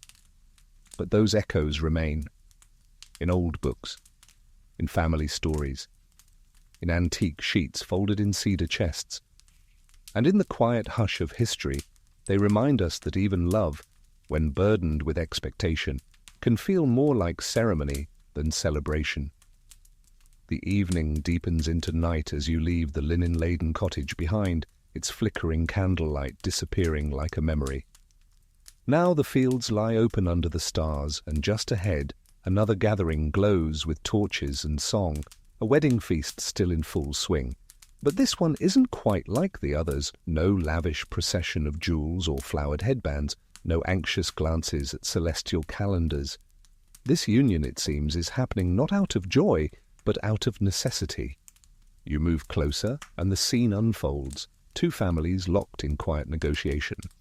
A roasted goat untouched at the center, a scroll being passed around, and standing quietly beside a small table, the bride, no older than 17, staring at her feet.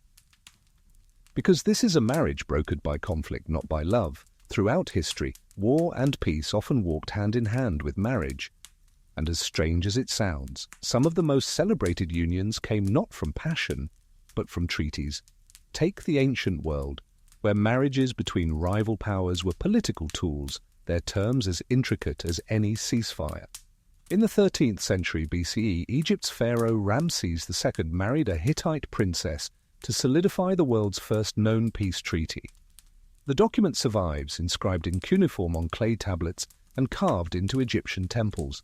Alongside declarations of non-aggression and military support, it included the phrase, "The daughter of the great king shall dwell in the house of the pharaoh forever." That's a poetic way of saying, we won't fight if you take my daughter.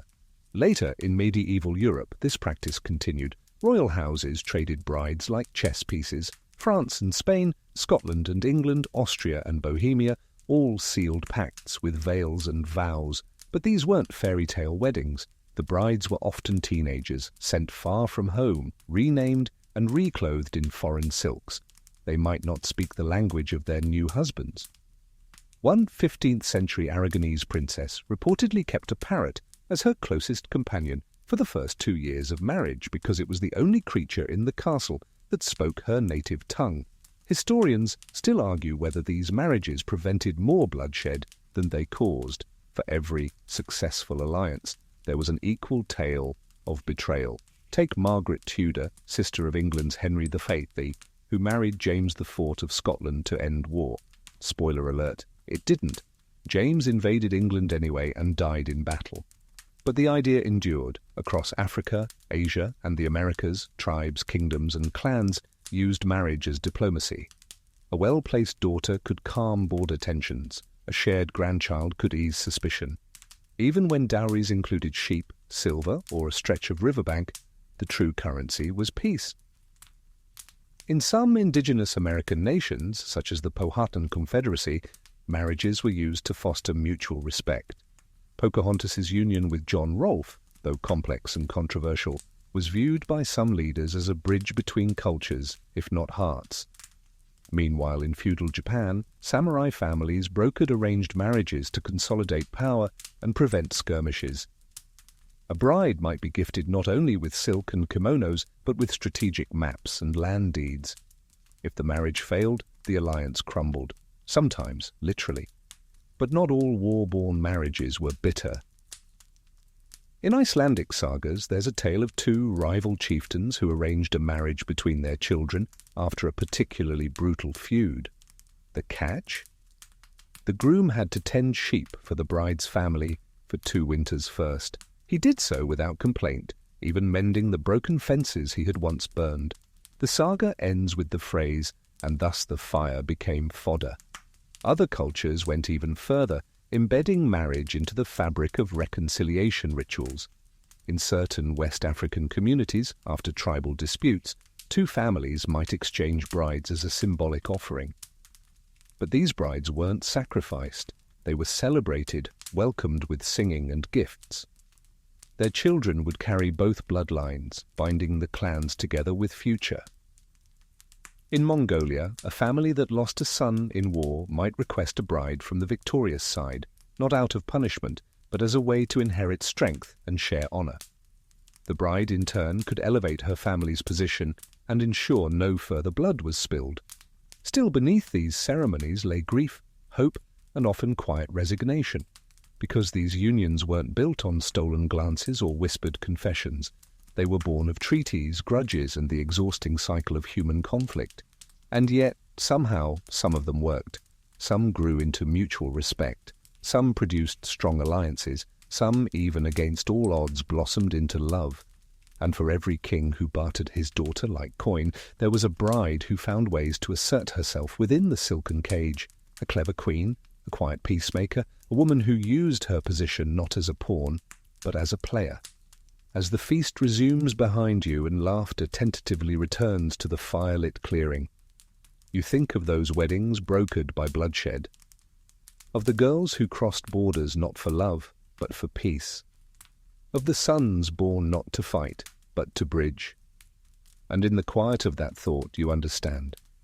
Weddings have always been about more than 2 people.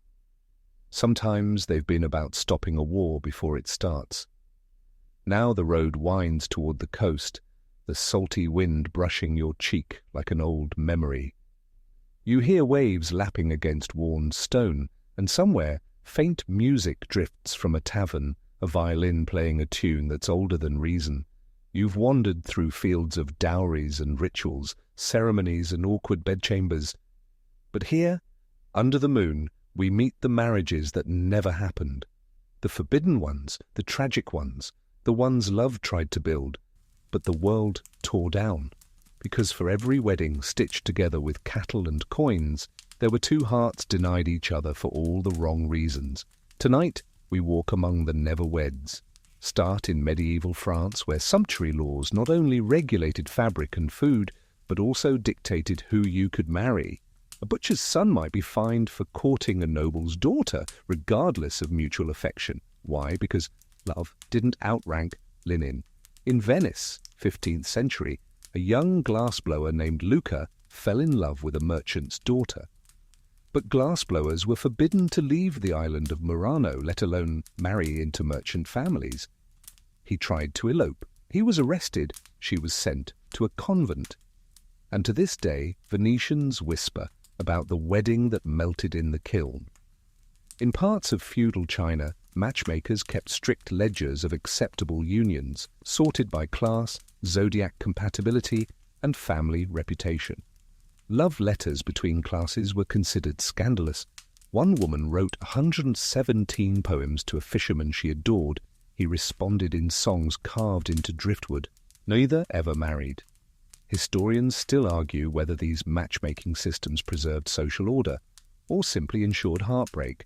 One scholar calls it bureaucratic celibacy. Race, too, barred love. In colonial America, anti-miscegenation laws forbade marriage between races. Even as late as the 20th century, couples like Mildred and Richard Loving had to battle courts for the right to wed, just because she was black and he was white. And then there were the guild restrictions. In 14th century Germany, a young blacksmith might fall for a weaver's apprentice. But their guilds didn't align. The marriage would violate local regulations, leading to fines, exile, or revocation of trade licenses. Love couldn't compete with loom and forge. Even the church had its say. In the Middle Ages, consanguinity laws were so strict that marrying your fourth cousin required papal dispensation. And if your love interest had the same godparent as you, forbidden. Spiritual incest, they called it. Among Jewish communities in medieval Spain, forced conversions and Inquisition laws created rifts that tore couples apart. One rabbi's daughter is known to have burned her betrothal contract when her fiancé was accused of heresy, because marrying him might endanger her family. She never married.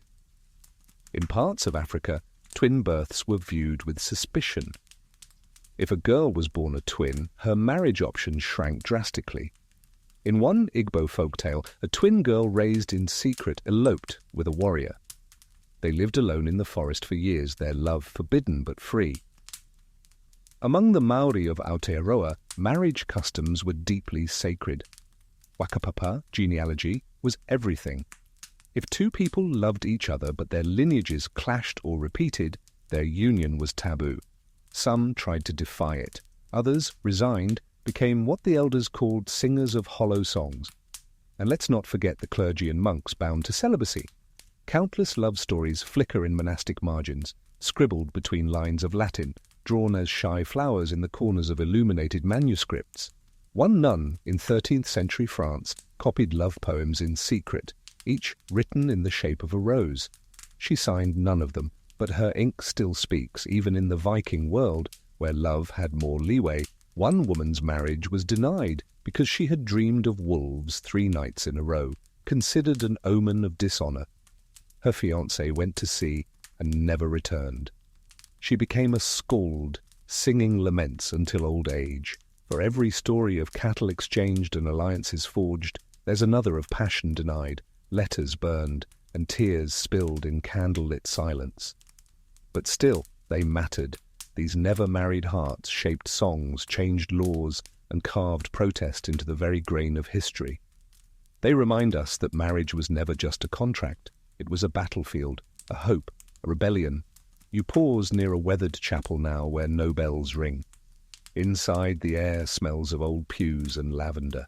A bouquet lies on the altar, dried, forgotten, maybe left by someone who never made it down the aisle. And in that stillness, you understand, not every love ends in a wedding, and not every wedding begins with love, but every heart that dares to love in defiance leaves an imprint, quiet, tender, and unshakable. So as the stars wheel overhead and the sea sighs against the land, you tip your head in silent tribute to all the weddings that never were, and all the love that still was. And now, at last, the path grows soft beneath your feet, more moss than stone, more memory than earth. The sea behind you murmurs its lullaby, and ahead, a cottage glows with a single candle in the window, the kind of place where stories go to rest. You ease open the door and step quietly inside. Because this final stretch isn't about grand ceremonies or ancient laws, it's about the slow unwinding of traditions and how modern weddings, perhaps your own, have wandered far from cattle and contracts into something entirely new. You sink into a worn armchair beside the hearth, and the past flickers in the flames. So let's begin where we are now. These days, a wedding might take place in a barn or on a beach. The bride might wear sneakers. The vows might mention Netflix.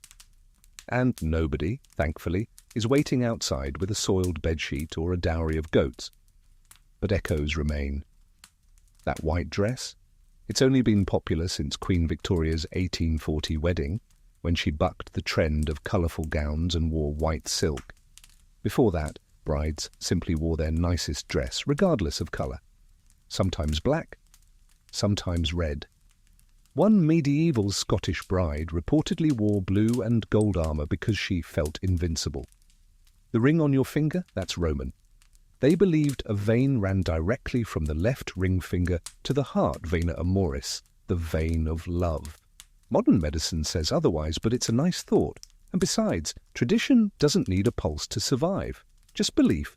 The bouquet you tossed? That started as a bundle of herbs to ward off evil spirits and, frankly, body odor. Flowers came later as perfume replaced superstition. A French bride in 1543 famously walked the aisle carrying a sprig of garlic and rosemary, just to be safe. Historians still debate which customs will fade and which will linger. Is the wedding cake a holdover from Roman grain crumb blessings? Will first dances vanish in favor of flash mobs? One thing is certain. Marriage has always been shaped by the times, and yet, through all its transformations, one constant endures, the urge to mark the moment, to pause, to gather, to say, this matters. Even when love isn't the foundation, when it's politics, pregnancy, or property, there's a ceremony, a meal, a vow, because humans, for all our oddities, crave meaning.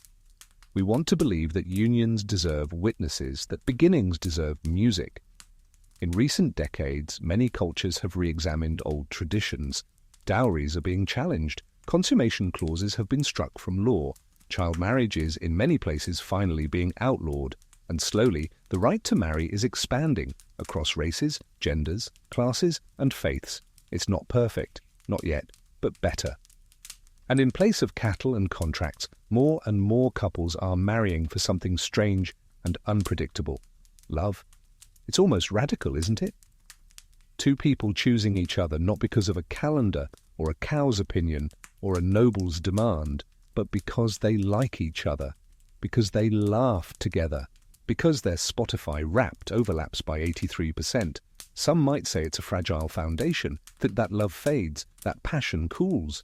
But then again, so did treaties, so did royal alliances, and those had far more goats involved. At least love, in its wobbly way, is honest. It stumbles in, it messes up toasts, it forgets the rings, it snorts during vows, but it shows up. And maybe that's what weddings are now, a mess worth making.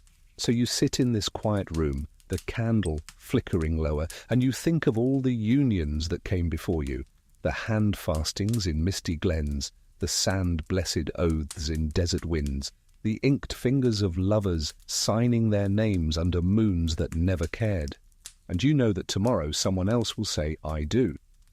In a chapel, a courthouse, a kitchen, maybe barefoot, maybe in pearls, maybe with a dog as the ring-bearer and a playlist of Taylor Swift and Tchaikovsky. And that somehow is enough, because no matter how history dressed it up with dowries, rituals, omens, or laws, marriage has always been this. Two people, one choice, and a 1,000-year echo behind them whispering, try your best. And now the candle is a memory, and the room exhales its warmth like an old friend saying goodnight. You feel the weight of the journey, not heavy, but soft, like a quilt tucked around your shoulders, stitched with the stories of people long gone. Brides who wore armor, grooms who traded goats, lovers who waited in the rain, and hearts who never got to speak. They're quiet now. They've handed their stories to you, not to burden you, but to ease you into sleep, to let your thoughts drift slowly, like leaves on a river, toward dreams, stitched with silk and song. There's no need to hold anything anymore. Let the cattle go back to the fields. Let the dowry scrolls gather dust. Let the veils fall soft over time. You're here. You're safe. The world outside can wait. Let your breath slow. Let your jaw unclench. Let the last flickers of ancient laughter fade into lullabies. And if you hear a whisper in the quiet, just a breeze, just a sigh, it's only history tucking you in. It doesn't want anything. It's just glad you listened. So close your eyes. Let the centuries slip by. No more feasts. No more vows. No more cows. Only stillness now. Only sleep.